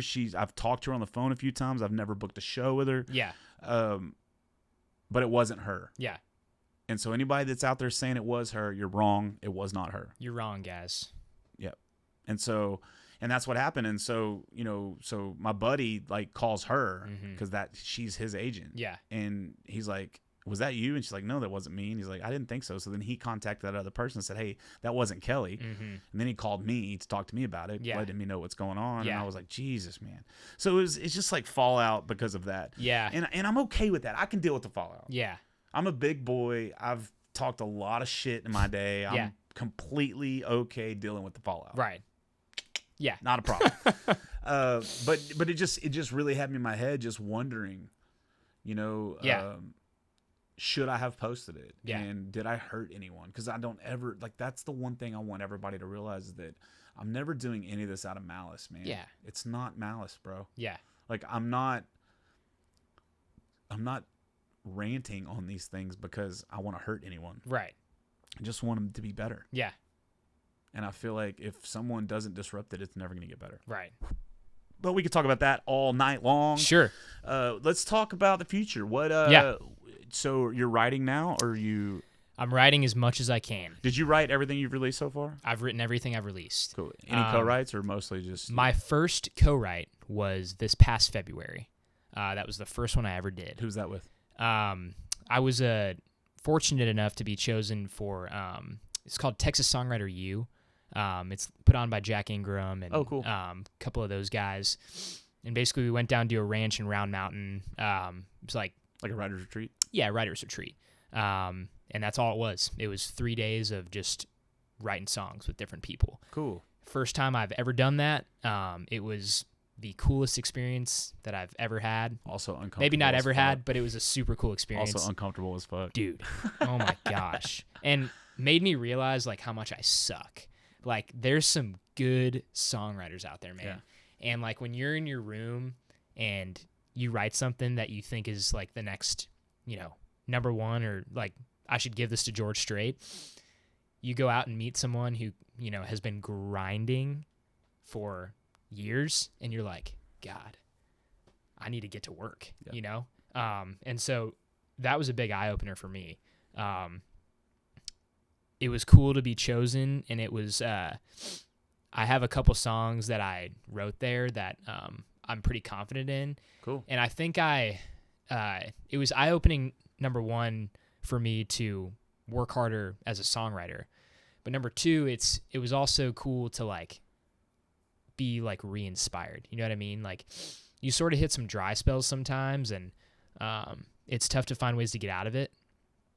And, hearing from people that are really good and just hearing other people's songs that are really good, I'm like, it just sort of opens your mind a little bit. Yeah. Makes you mad. It makes you mad, and you're like, what am I doing? Like fuck that guy. Yeah, I'm like, oh God, he's so good. Like in a good way. Yeah, right. in a good way. Yeah. And so I say that all the time about Trent Cowie, about his that song "She Ain't Dancing Here No More." Every time I hear him, like, fuck Trent Cowie. Yes. Fuck that guy. But I'm not saying it in like a right. fuck Trent Cowie way. Yeah. It's like, man, yes. You know what I mean? It's a compliment. Right. And you're like, number one, you're like, all right, how'd you think of that? Right. Like, what do I need to do to like start getting on your wavelength and thinking of stuff like that? You'll see that click. That's what's really cool. When you start getting to the point where you're a songwriter, right? When you've had hundreds of songs under your belt, or even 50, right? Whatever. Yeah. You have a ton of songs under your belt. Yeah. You'll start to look at the world as a songwriter. Everything. Yeah. You'll be like, you'll start conversations. You're like listening for nuggets. Yeah. You could sit down if I'd say, like for example, right now, if somebody say, hey, write a song about this knife, right? Yeah. I guarantee you in 20 minutes, I can have a song about this knife. Right. Will it be great? Probably not. Yeah. But that's the second step about being a good songwriter, is knowing what's good and what's not good, right? Right. But you have to write the bad to get to the good. Yeah. You have to use the muscle, and you have to just think of things, and you got to think of better ways to say things. Yes. As opposed to like, can't remember the I think it's shit. We talked about this on the podcast. I think it was Nate Burnham and I, but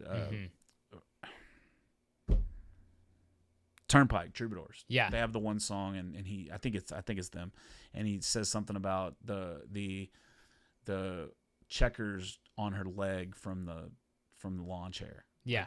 Like he's painting a picture Yeah. about her sitting in this chair. Yes. Using that kind of stuff. Where if you're a beginning songwriter, you don't think about that shit. You just say she's sitting in a chair. Yeah.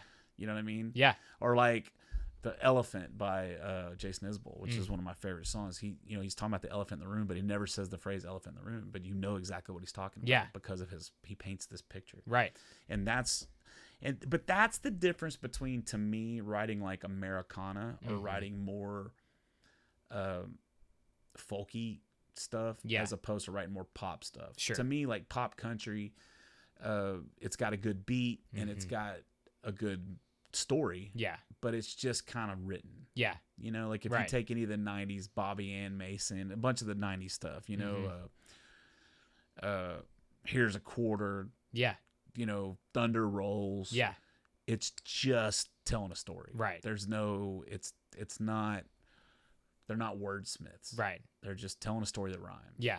As opposed to somebody like John Moreland or Jason Isbell or, you know, go like the difference between them versus Luke Combs. Right. And I'm not knocking anybody. Like, I love Luke Combs. I love Riley Green. I think Riley Green is incredible. Yeah, he's great. There's just so many good people out there. But it's, to me, I want to write songs that I don't want to write songs that you have to think so hard you have to make shit up, like a Nirvana song. Yeah. Like, I don't understand anything what you're talking about. Yeah. Bro. Like, Yeah. I do. Like, they're way deep. Yeah, they're way deep. Or just gibberish. Like, Yeah. whatever. Yeah, However you yeah, want to look at it. Yeah. But I also don't want to write just a simple sentence that says, you know, she hopped up in my pickup truck. Sure. You know what I mean? Yeah, makes sense. So I'm in the middle of those. Right. And that's what I love. I love to paint a picture with my words. Yeah. Man. That's what I love more than anything. Yeah.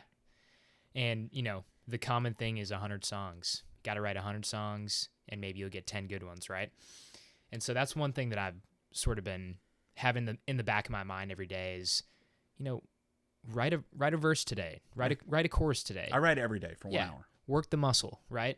And, you know, that's something when you think that you have a lot going on, you know, me saying that with no kids, I'm not married, I have a girlfriend. We hang out a lot. Don't get me wrong. I got you. But me saying that I don't have 10 minutes to sit down and even just think about writing a song, you're not being honest with yourself. it's an excuse. Yeah. Yeah, it's an excuse. It's always an excuse. Yeah. People that say, I don't have 30 minutes to go to the gym. Yeah. It's an excuse. There's Right. nobody on the face of the planet that is so busy that they can't take a little bit of time to work on something. No. Nobody. No. Whether that's I used to think that. yeah. I used to bitch and moan and complain. Like, man, I just don't have time for that. I don't have time to fucking do this. Yeah. I don't have time. Yeah. But then I started writing down what I do. Right. And next thing you know, hang on, I'm spending 8 hours a week playing PlayStation. It's crazy. So if I cut that 8 hours down to 1 hour a week playing Yes. PlayStation, that's 7 hours I can use for other stuff. Right. And that's just an example. Right. Going back to your social media thing. How much time do you spend on social media? Yeah. Like, it's crazy, man. It's crazy. And if you were to cut that in half and dedicate one half of your social media time to songwriting, think about all the cool songs you'd have. Yeah, you would, but then again, you have a bunch of cool fucking songs, but what are you gonna do with them?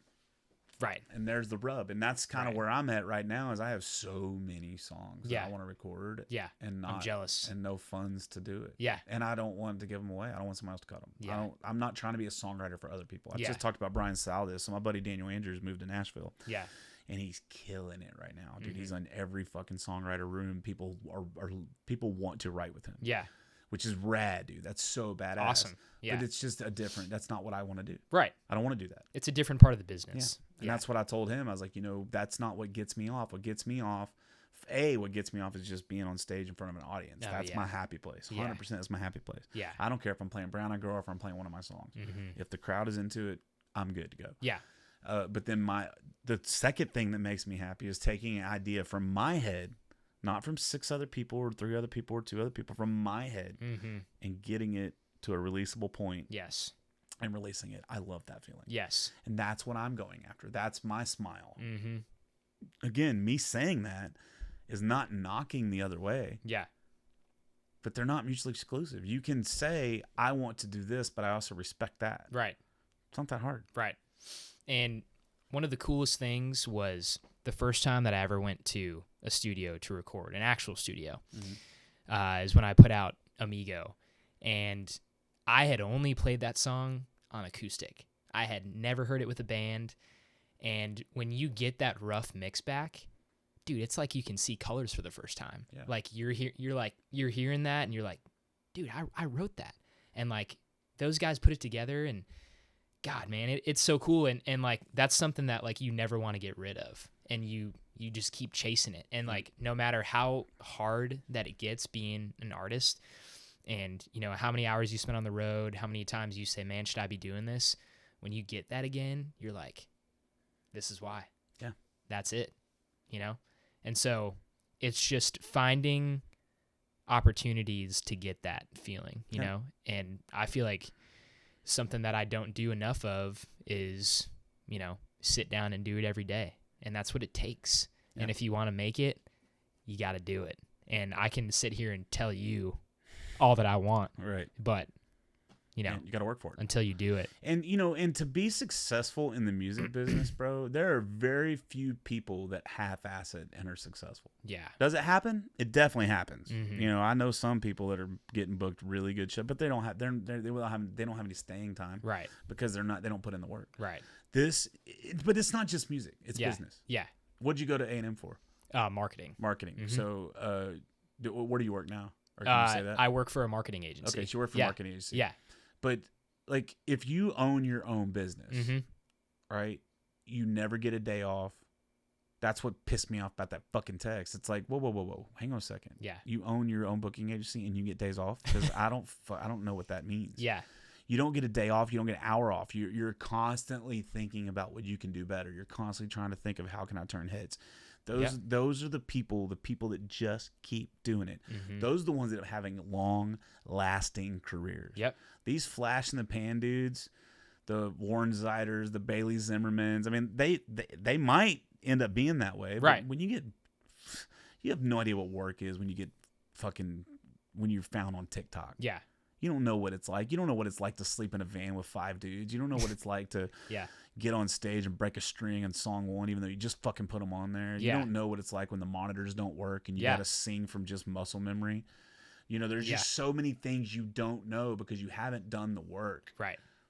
You know? And so, again, I'm not knocking anyone for that. It's just part of the way it is. You have to play, like, you got to write 100 songs for your songwriter. You got to play 100 shows before you even know remotely what you're doing. Right. Some people, it takes thousands of shows before they know what they're doing. Yeah. And it's just, you can't half-ass it, bro. Yeah. Can't half-ass anything. Mm-hmm. And, you know, and that's the one thing that I'm glad that I get to show. I mean, I'm not the best dad on the planet, but the one thing that my kids both see is they see my work ethic. Mm-hmm.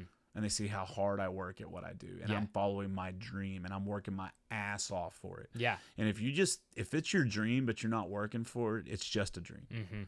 I have a post coming out soon about dreams versus goals. Nice. And if it's a goal, if it's a goal with no milestones, it's just a dream. Yeah. You got to have milestones. You got to work those milestones. Right. That's what you have to do to be successful at anything. Right. Not just music.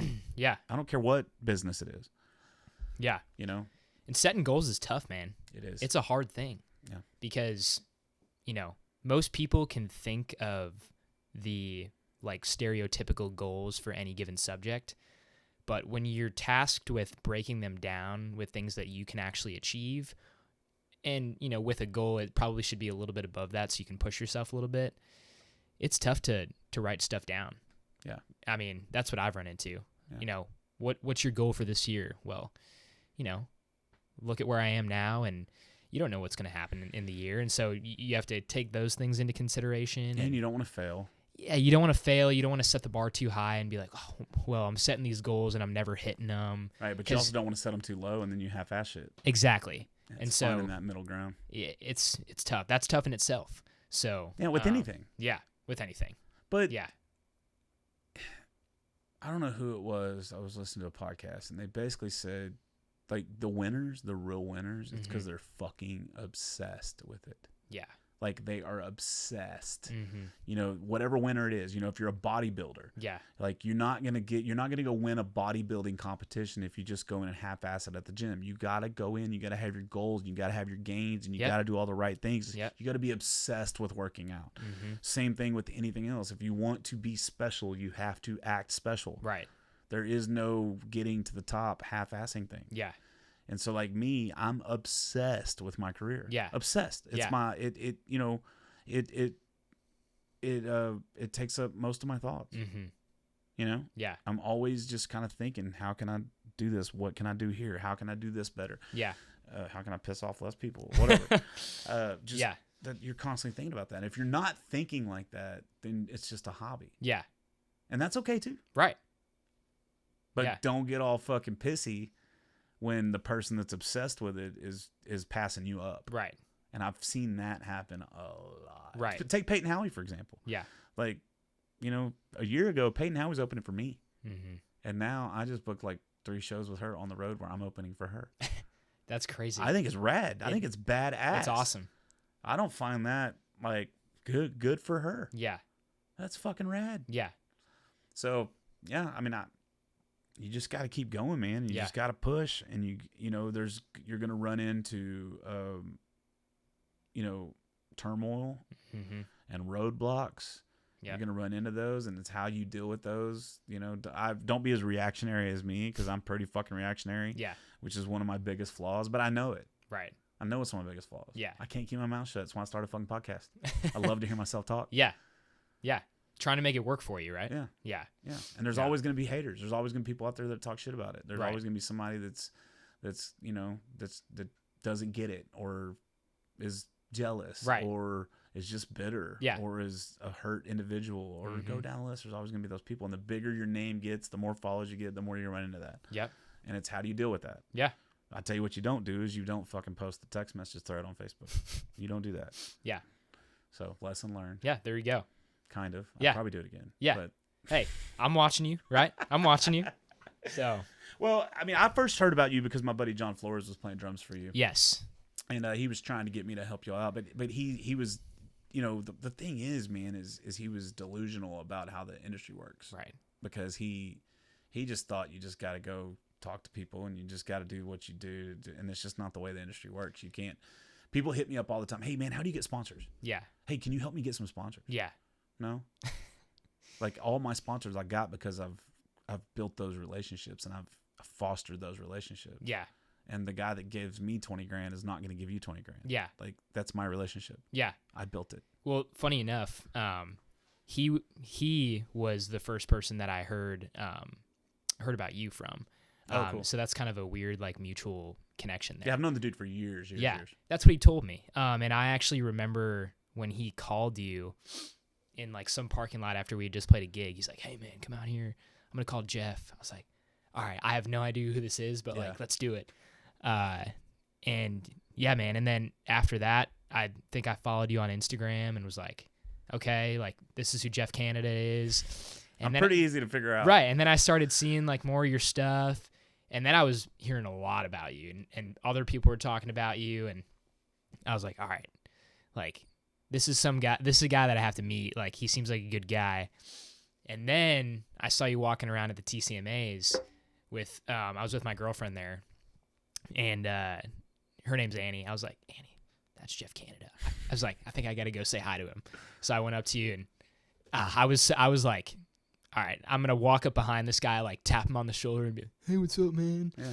That's what I did. But, yeah, that was the first time we actually talked in person. Yeah, man. Yeah, that's awesome. And it's crazy how it, like, kind of comes full circle like that. Like, I heard about you from a mutual connection, a guy that was playing with me, and then we shake hands, and here we are talking for, you know, an hour plus time. Yeah, man. So, and that's the way it is. That's how you build, you know, you got to look at building the business the same way you look at just building friendships or relationships. Yeah. You know, your whole thing is the more relationships you foster, the more opportunities you'll get. Right. It's that simple. Yeah.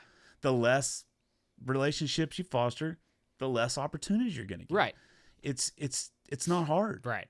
You know, and so that's why people reach out to me all the time. It's like, man, I don't want to bother you, or you know, hey, you might think this is a slap in the face, but I really want to come buy you lunch and just talk to you. And I'm like, no, just come talk to me. Sure. Like, just come meet me. Yeah. Like that's the way I got started. Yeah. Like, I got started because I had some artists that were doing some stuff, and I just attached myself with them, and I was like a sponge, and I soaked everything up, and then I figured out I've learned a lot what not to do from watching them. Yeah. Learned a lot what to do. I've kind of made my own thing. Right. And that's how you do it. Yeah. You know, Peyton Riley, she came out to a show, and she introduced herself to me, and you know, now we're really close. I talk to her and her mom like once a week, and I'm trying, you know, working with her, and same thing with Peyton Howie and all these people, man. It's like, you just got to ask, and don't be afraid to ask. Yeah. You know, for a long time I was scared to ask, but like, I just messaged Adam Hood, and I was like, hey man, I really want to get you on the podcast. Yeah. I was like, cool. And he followed me back on everything, and now we comment and we do cool stuff, and that's how you have to do it. Now, the one thing you have to realize though is not all artists are that way. Right. Not all artists are as welcoming as that. And then maybe it may become a point in life where I'm not, because of just dealing with so much bullshit. Yeah. Yeah. But you know, but if they're not, you know, I made this mistake is I expected in the beginning, I expected everyone to act like I act. And so when that was my deal with Stoney LaRue, is, you know, I opened up for him for the first time, and I was expecting him to be cool. Not cool. I was expecting him to respect me as a artist, and he didn't know who the fuck I was. Yeah. And then he kind of blew me off, and it pissed me off. Yeah. Well, that's because of my unrealistic expectation, not because of something he did wrong. Right. Does that make sense? Yeah, makes sense. And so what you have to do is you just have to say, well, like, okay, I fucked that up. You know, it is what it is. Yeah. And move on to the next one. Right. And so, and you adjust, and you know, and so now if I meet somebody that just kind of blows me off, or is too busy to talk to me, or whatever the case may be, that don't give me the time of day, I just chalk it up to they need their time more than I do. Yeah. You know, they've got something going on. They got something going on. Right. Yeah. It could be because they're a piece of shit. Yeah. But I don't need to think that. Right. I just need to think they don't have time for me. Cool. And go on the next one. Because when you start approaching it from that, then you realize who the really fucking cool ones are. Oh yeah. The Shane Smiths, the Kevin Fowlers, the Neil McCoys, the Tracy Birds. Right. The man, just go down the list of just rad. Randy Travis was so cool when I hung with him. Scott Brown. So many just like down to earth, down to chat, down to talk artists. Yes. Down to Low Down Drifters, man. Big John from Low Down Drifters. The first time I met him. John Stork, same thing. Like all of these people, dude, that you meet them, and then it's like, we're friends. Yeah. We're not buddies. Like, I'm not texting you weekly. Right. But like every time we see each other, it's like, hey, what's up, bro? And we kind of hug it out. And we just have a good day. Yeah. Carson Jeffrey, like all these dudes, man. Right. And I'm blessed to be able to do that. But you also have to just be willing to let it go when it's somebody treats you that you feel slighted. Right. Just because you feel slighted does not mean you were actually slighted. Yeah. 100%. You know what I mean? Like the text message. Yeah. I felt slighted. Right. Yeah. Did she? I would say that most people's interpretation would say she slighted me. Right. But I should have just left it alone. Yeah. And just go to somebody that didn't. Yeah. And like, I'm learning, bro. I'm learning. For sure. Me too. Yeah. Maybe by the time I'm 65, I'll understand all this stuff. Hey, there'll be a number, right? When you'll know it all. Maybe. I don't know. But one thing that I've seen is that when you get a response from someone that you think is really cool, like, your Adam Hoods, and I got what's his name? John Wolf. He liked a DM of mine. Mm-hmm. When something like that happens, it puts it into the perspective where it's like, we're just people. Like, that's a person. Yeah. And like, he got on his own Instagram account and liked my message. And like, we put those people at a higher whatever level or tier because, they're successful at what they do. Right. But when they're not. Yeah. I mean, yeah. They're just normal people. They're the CEO of their own big company. Yeah. And when it comes down to it, if they say hi to you, they're just people, man. Yeah. And it's like, if they're having a bad day. Right. And the cool ones that are down to earth, it's awesome because they, are important in their own way. And the fact that they're given, someone like me the time of day in their crazy schedule, that's just cool to me in itself, So, yeah. When I agree. 100%. Yeah. So when... And we're not all built the same, Yeah. and we don't all have the same experience. Let's take John Wolf, for example. Yeah. Before I opened up I got to play with him at Grimes County Fair. I played with him and I think Kevin Fowler. No, Bellamy Brothers. Nice. I can't remember, but it was one of those. Both cool. Maybe it was New McCoy. It was one of those groups. Yeah. I've heard nothing but horror stories about John Wolf. Really? Yeah, just like horror story after horror story after horror story. So I was just kind of like, all right. So I was real kind of, but man, you know, I opened up for him. I didn't really talk to him that night, but then I realized that an old friend of mine that I haven't seen in probably 15 years was playing guitar for him. So him and I kind of reconnected. Yeah. Well, then I went out to see. I went to meet Cody Hibbard at Rowdy's one night because he was playing there. And so me and Cody ended up on John Wolf's bus hanging out and stuff. And he was just cool as fuck. Yeah. Like, he was cool as fuck. Like, okay, so somebody, just because other people have a bad experience with somebody doesn't mean you'll have a bad experience. So like, try not to make up your mind about somebody before you meet them. And that's what I tell everybody all the time. That, you know, this one artist that I just cannot fucking stand. I tell people all the time, like, don't take my word for it. Get to know him. Yeah. Have your own experience. Yeah, form your own opinion on it. Form your own opinion. Don't form your opinion based on anything that I say or anybody else says, because my experience was my experience. Right. And your experience may be completely different. Exactly. Yeah. You know? And that can happen with any person ever. Yeah. So right? I just don't even listen to it anymore. I just, you know, and I also don't try to meet them anymore. That's one thing that's saved me. I don't go out, like when I open up for somebody, I don't try to meet them. If I meet them, cool. If I don't, that's cool too. Yeah. I don't even, I opened up for William Clark Green like 3 times before I met him for the first time. That's cool. And so, and then when I did meet him, we were just in the green room and hanging out and talking. Yeah. Now every time I see him, he's like, "What's up, bro?" And it's cool, you know. That's awesome. So it's like, same thing with Wade Bowen. First time I opened up for Wade Bowen, it was like I didn't talk to him. He stayed on his bus. He got out, played a show, got back on his bus, and so I was like, because I just look at that because that's not the way I do it. Right. But just because it's not the way I do it does not make them wrong. Right. And that's what I had to learn in my head. Right. I had to learn that the way I do things, I can't expect everyone else to do that. Yes. And it's a hard lesson to learn because, again, like he's your hero and you want to meet him. Yeah. But then I got asked to play a backyard party with him for like 50 fucking people. With Wade Bowen? Yeah. Nice. And so I opened up and then him and his guitar player played second. So I Yeah. did like a 90-minute set and he did a 90-minute set. And next thing you know, it was like 12:30 in the morning. We're shooting basketball. So cool. And like he slapped me on my ass. And like it was just like a great day. Yeah. And so, you know, but if I would have based everything I know off of that initial time I opened up for him, I might think he's an asshole. Right.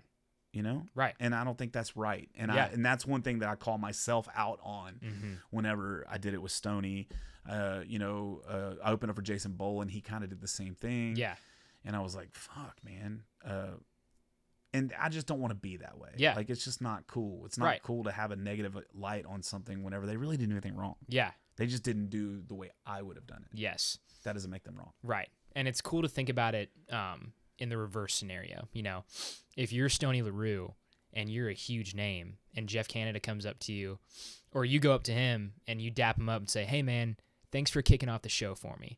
If that's your only touch point, that's awesome for you. Like, that's so cool. Right. And then that changes your whole experience. Hey, man, like, I opened up for Stoney LaRue. He came up to me. He dapped me up. He said, "Thanks for opening up for me. Couldn't have been nicer." That's all that it takes, right? Right. And so so it helps you learn how to treat people. Right. And you pick up on stuff like that. So then when you're running your own big show and you've got, you know, a guy opening up for you, go up to him, give him a fist bump. "Hey, man, thanks for being here." I do more than that. We like hang out. Exactly. But I'm different. Right. That's the bare minimum. Yeah, that's the bare I'm minimum. totally different than most of these people. Right. You know, like but when I play a festival, dude, I'm the first one there, last one to leave. I'm hanging out with everybody. I'm in the crowd, goofing off, watching the openers, whatever. Like just having a great time. Right. Not everybody's like me. Yeah. And to expect everyone to be like me that's just stupid. Yeah. Yeah. It's immature. Right. It's juvenile. Yeah. It's not cool. And I did it. I did it for years. Yeah. And now I call myself out on it. Yeah. I learned something about myself. Right. And I grew from it. Yeah. Yeah. Right. And so, you know, and if I was to, do I think that I would ever be friends with Stoney LaRue? Probably not. I just wouldn't. I mean, I don't, but that's okay. Right. But he didn't do anything wrong. Yeah. I felt slighted. Right. And maybe he did, maybe he didn't. Yeah. But at the end of the day, right. Who gives a fuck? Right. Exactly. And you could meet him again and he could be the nicest guy in the world for you. And it might change your opinion. Yeah. So, you know. Yeah. That happens for sure. I mean, Yeah. like I said with Wade Bowen. Right. I mean, he wasn't a dick. I didn't even meet him. Yeah. Just nothing happened. But the way I look at it is that because the way I do things, I show up to the show. I don't hang out in the green room. I don't hang out on the trailer. I don't do that. I hang out with the crowd. I go out and I sit with the crowd, but I can do that. Right. You know, Casey Donahue does that. Yeah. So, which is cool. It's really cool. You know, that's cool when you watch your opener. Mm-hmm. But I shouldn't expect everyone to be that way. I shouldn't expect, I shouldn't expect everybody to act like Shane or Corey Morrow or Kevin Fowler, like the really, really cool ones. Right. Like the really, really down to earth. Down to earth guys, yeah. And it expect, doesn't make them a bad person. Right. That's just how they operate, right? Yeah. So it also doesn't necessarily make them a good person either. True. They could totally That's be true. a total piece of shit. Right. Exactly. So, yeah. Yeah. It's just, man, just growing as much as you can as an individual and as an artist at the same time. Right. That's what it takes. It just takes the hustle. It takes the grind. It takes the work. Right. And if you just keep that going, which is why I posted the post today about numbers. Yeah. Like, don't focus on the numbers. Yeah.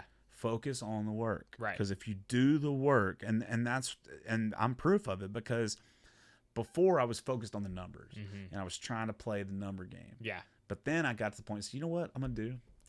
For 3 months, I'm going to post on social media every 3 hours.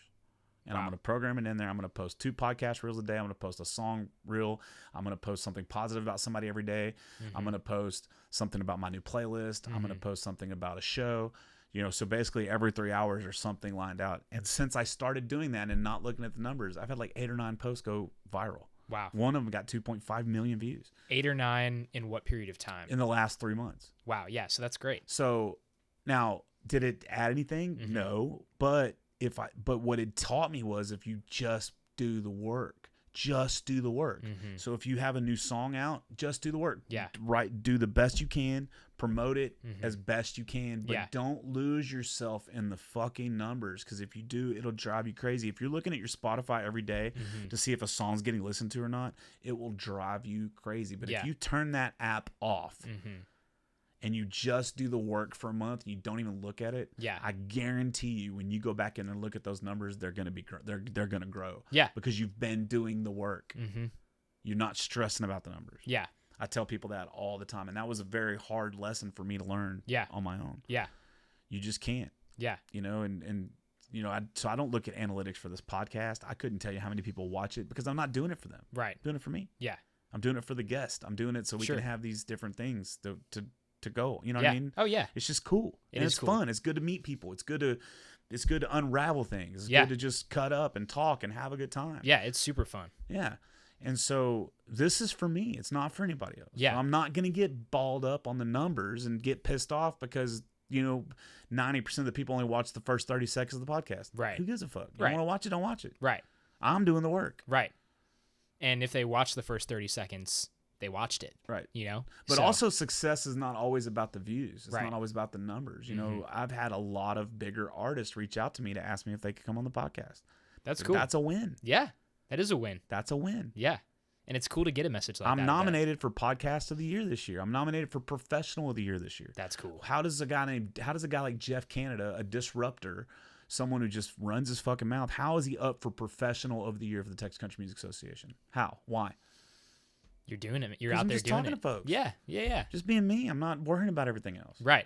So that's my biggest piece of advice is play shows that matter. Open up for folks.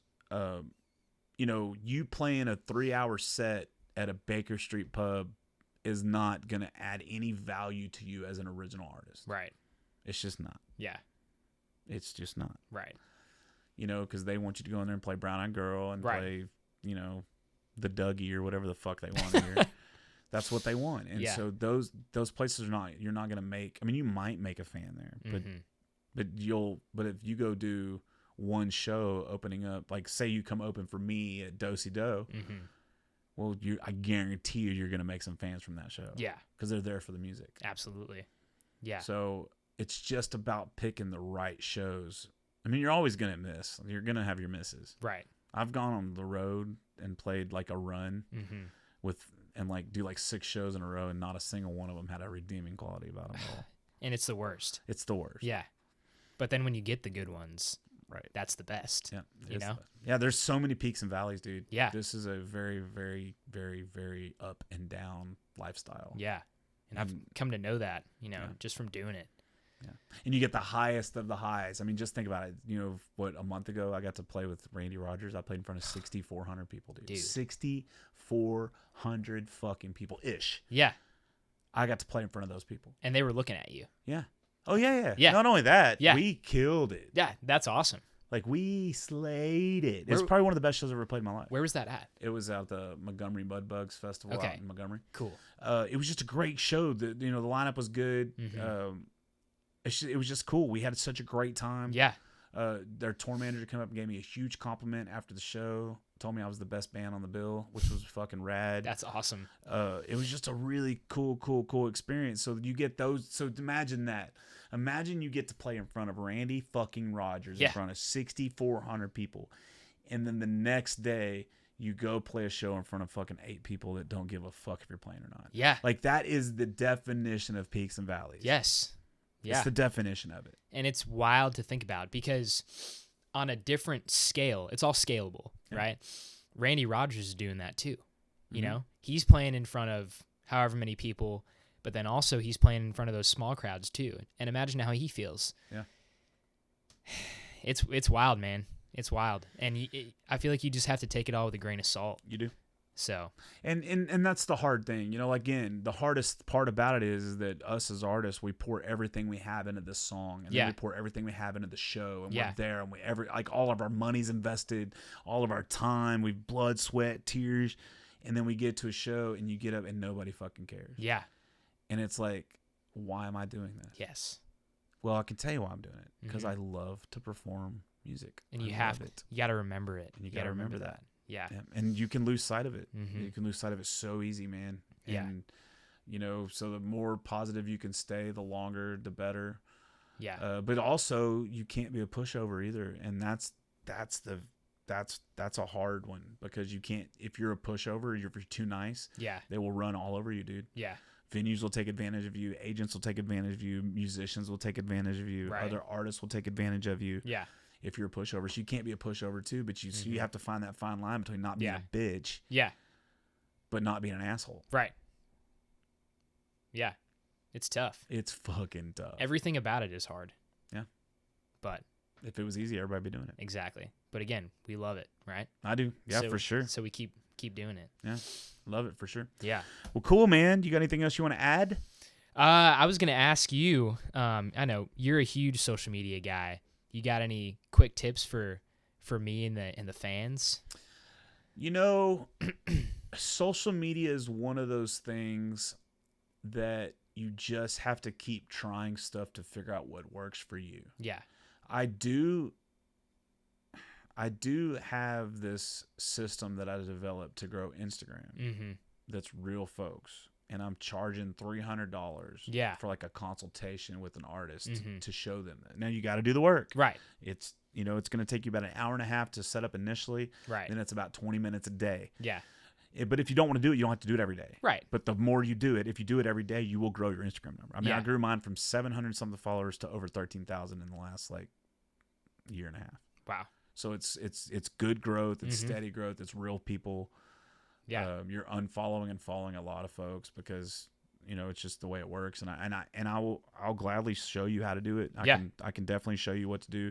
But the thing is about this, it's not like it's a bot. Right. You're actually messaging folks and dude, I've had so many doors open up from this way of doing things. Yeah. So many doors. Yeah. And so it's beneficial. You know, I got a little angry because only one musician reached out about it, and that just blows my mind. So you won't spend $300 to grow your Instagram in a real way, but you'll spend $5,000 on a fucking radio single. Like, it's a big double standard. It just blows my mind. I mean, you don't have $300 because you spent $5,000 on fucking radio. Yeah. It blows my mind, but that's always the case, man. It's just the way it is going to be. You know, a lot of musicians just want shit handed to them, or they feel if they pay $300, they don't want to do any of the work. Yeah. If I'm paying you $300, you should do the work. Well, all I'm doing is showing you how to do it. Right. and I've developed it. And the reason I chose $300 is because that's just a price point for a show. Yeah. And if I can get one person to do it, that's a show I don't have to play that week. True. So that's why I priced it that way. Right. It should actually be $1,000. Yeah. Or $1,500 or $5,000. Yeah. Because you're actually going to get results. Right. And I can prove the results. Yeah. And with real people, not with bots. Right. So, yeah. I mean, I can definitely show you how to do that and at least show you what it involves. And sure. if you want to do that, you can do it. But, yeah. Just be you. Yeah. Country music is supposed to be about the story and it's supposed to be about the authenticity. Mm-hmm. That's what it's supposed to be about. Yeah. And so if you really want to make it in country music, just be you. Right. Come hell or high water, be you. Yeah. Don't try to fake anything. No, because, dude, the problem is everybody can spot a fake a mile away. Mm-hmm. Like, you can spot them. Yeah. I could spot them a mile away, dude. Yeah.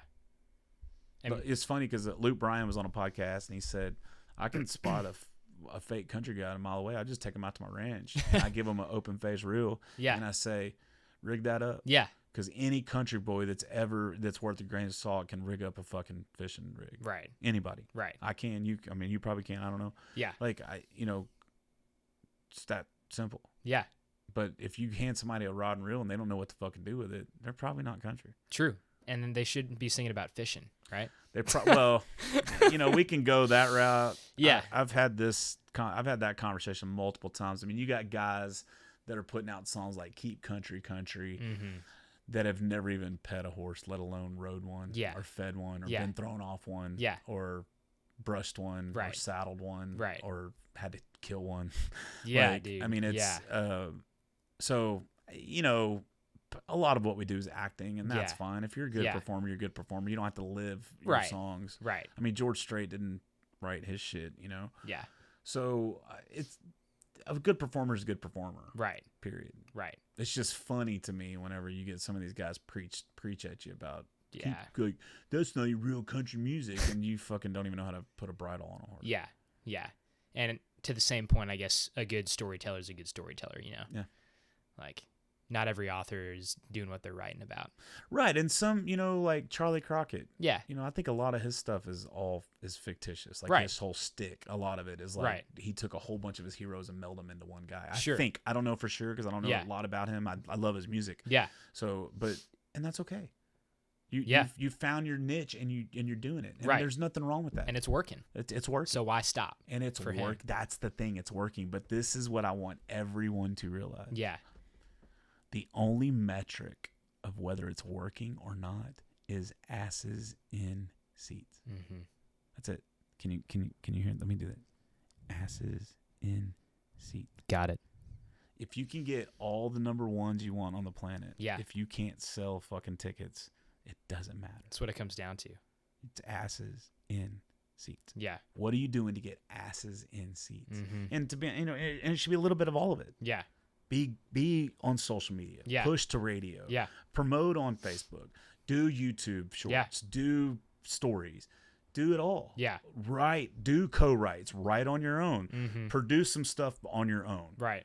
Go spend $5,000 on one song in Nashville. Like do all of it. Yeah. And see what works for you. Mm-hmm. That's it. Yeah. But if you're just doing one thing, like all you're doing is sending stuff to radio, but you're not doing anything else right, that you're not gonna put asses in seats. Right. And you won't grow, right? Right. Yeah.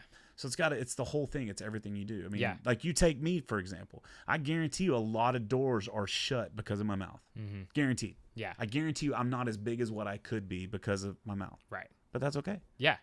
Because I'm okay with that. Sure. Yeah. You're not hearing me complain because I can't get gigs. Right. That's not what I'm complaining about. Yeah. You never hear that from me. Right.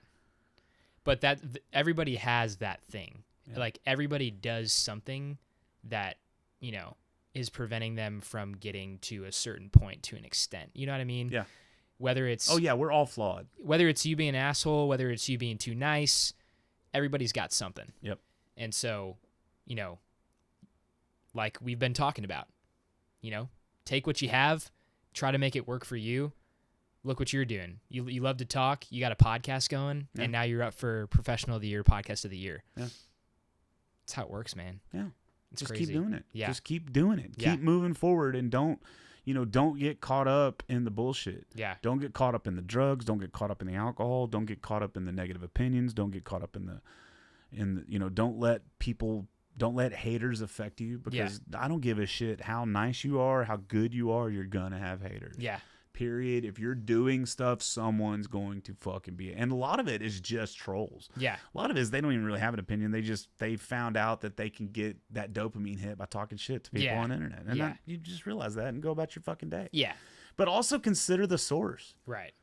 Like consider the source. I mean, this Robert dude that came at me, again, I'm not knocking him. Yeah. But it's like, he's not some big radio exec of some fucking big Nielsen rated station. Yeah. He owns his own internet radio station. Mm-hmm. Consider the source. Right. That easy. Yeah. You know what I mean? Mm-hmm. And I shouldn't let people like that get to me. Yeah. And it didn't. He didn't get to me. And I'm not knocking him. Yeah. Not knocking him. Right. He's got a radio station. People respect him for that. For and sure. He's got his life and he's doing it and do it the best of his ability and knock it out. That's fine. Cool. Absolutely. And if you want to come on other artists' page and you want to give them life advice, then do it. Yeah. Cool. Yeah. Like, I'm not mad at you for it. Yeah. Do I agree with you? Not even a little bit. Yeah. But that's okay. Yeah, and not everybody agrees on things, and that's fine. Yeah, that's right? completely fine. And that's fine. But fucking dude. Some people have peanut allergies. Some people don't. Yes. Some people are scared of heights. Some people aren't. Right. Some people love hip hop and some people don't. Mm-hmm. And it doesn't mean you can't be friends. Right. I can't stand the accordion Yeah. at all. Not even a little bit. Yeah. But that doesn't mean that I fucking hate accordion players. Right. Right? Yeah. It's that easy. Yeah. So just live life like that. I'm there with you, man. Don't come at, say what's on your mind. Just don't do it in a malicious way. Right. And even me sharing that text was not malicious. I didn't do that in a malicious way. If I was, I would have said who it was. Yeah. If I was going to be a real fucking cockfuck about it, I would have just said, this person said this, right. And I would have put their name on there and everything else. I wouldn't have cut it out. Right. But I didn't do that. Right. I just said, hey, this is the shit we have to deal with as artists. Right. You're pointing out something about the music industry, not about a specific person. Exactly. Yeah.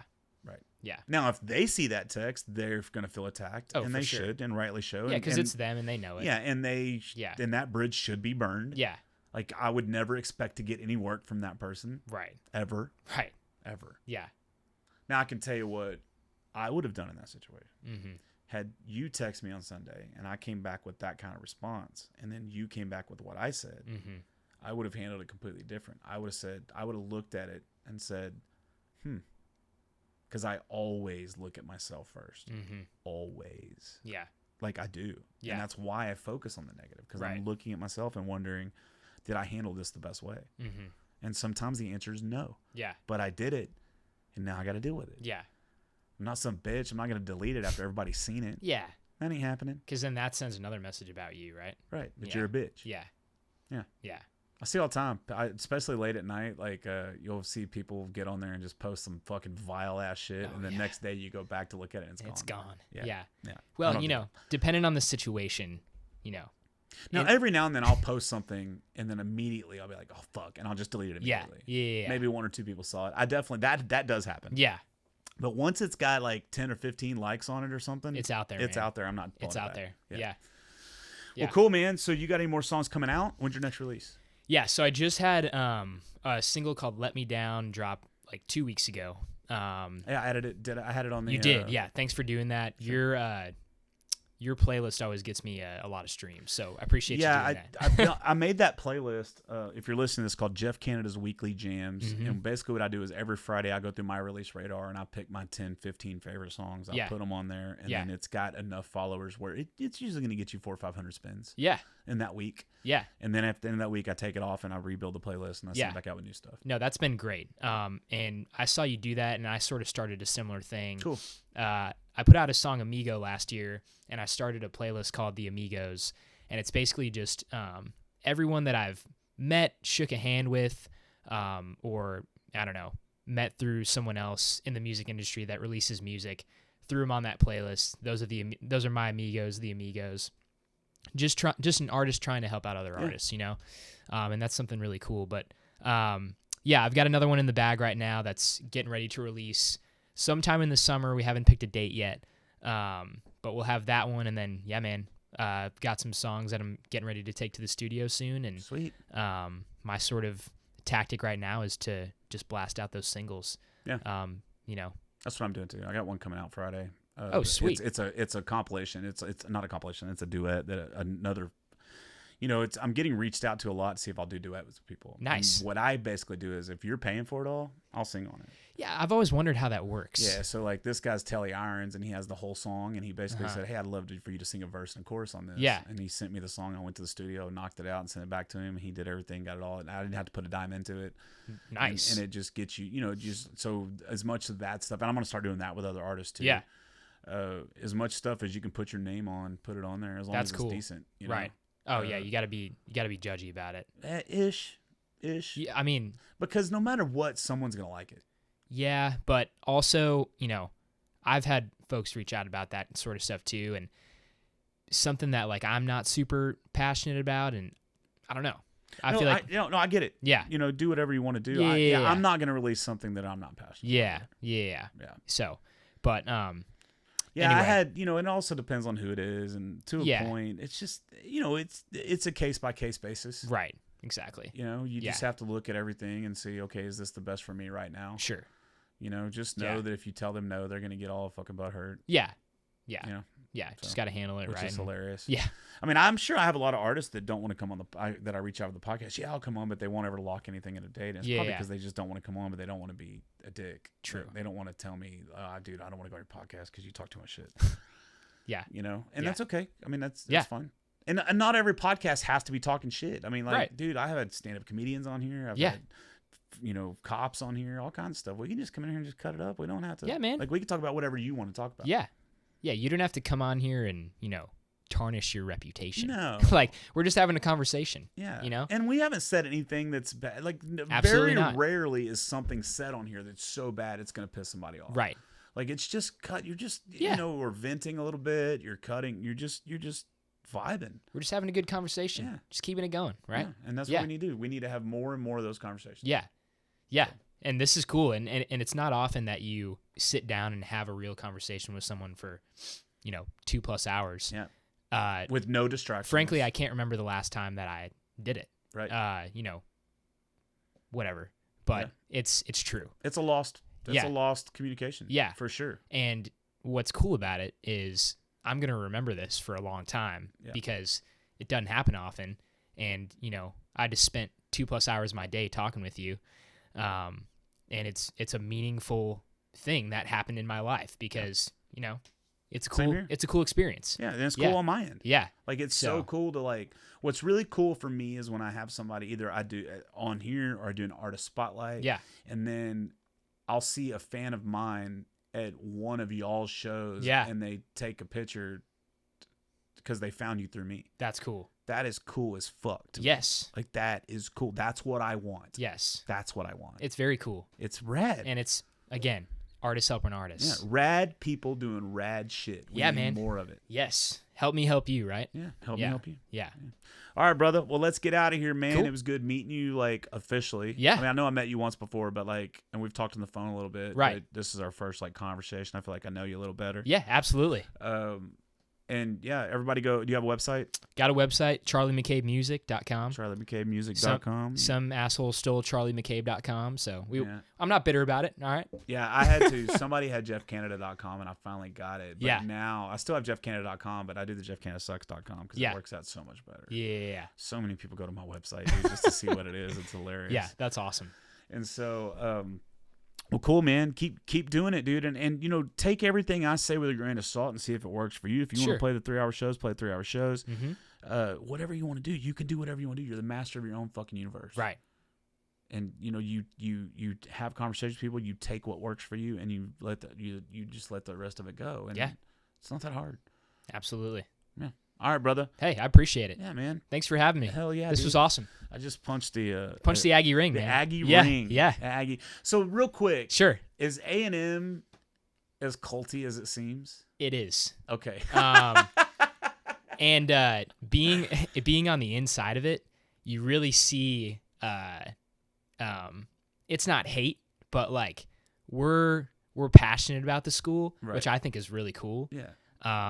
And I mean, I've been to a couple of football games. It's Yeah. nuts. and I don't know if some other schools are as passionate, but I think so. they see that, we are. And so I don't know. I love being an Aggie, and I wouldn't trade it for anything, man. Are Aggie jokes a thing on the campus? Aggie jokes. Do you know what Aggie jokes are? It's so weird, man. This is the second time this got brought up in this. Yeah. Whenever I was a kid, Mm-hmm. we all had Aggie jokes. Yeah. Like it was just basically dumb shit. Like, Yeah. Like blonde jokes. Yeah, sure. So it was blonde. Okay. It was Aggie jokes were before blonde jokes. Yeah. And it was just everything was how do Aggies. What I can't even remember what all it was. Okay. Just like Yeah. why do Aggies? Sure. How many Aggies does it take to change the light bulb? Right. One to 1,000, one to hold the bulb, and 999 to turn the house. Sort of like insert name here. Right. Yeah. And so I just remember Aggie jokes being like a big thing when I was a kid, and then it just went away. I think it went away with the bonfire thing because I think that was such a tragedy. Yeah. That maybe, and I could be full of shit too. Yeah. I just remember Aggie jokes. Yeah. But I'm 45. You're 24. Right. So that wasn't a significant memory of mine. Yeah. So I just wonder. Yeah. I wonder if people still tell Aggie jokes. Just with the times, man. Yeah. With the times. All right, buddy. Let's get out of here, man. Cool. We'll see you soon. Sounds good. Thanks, Jeff. Hey, yeah. Hey, guys. Don't be a butthole.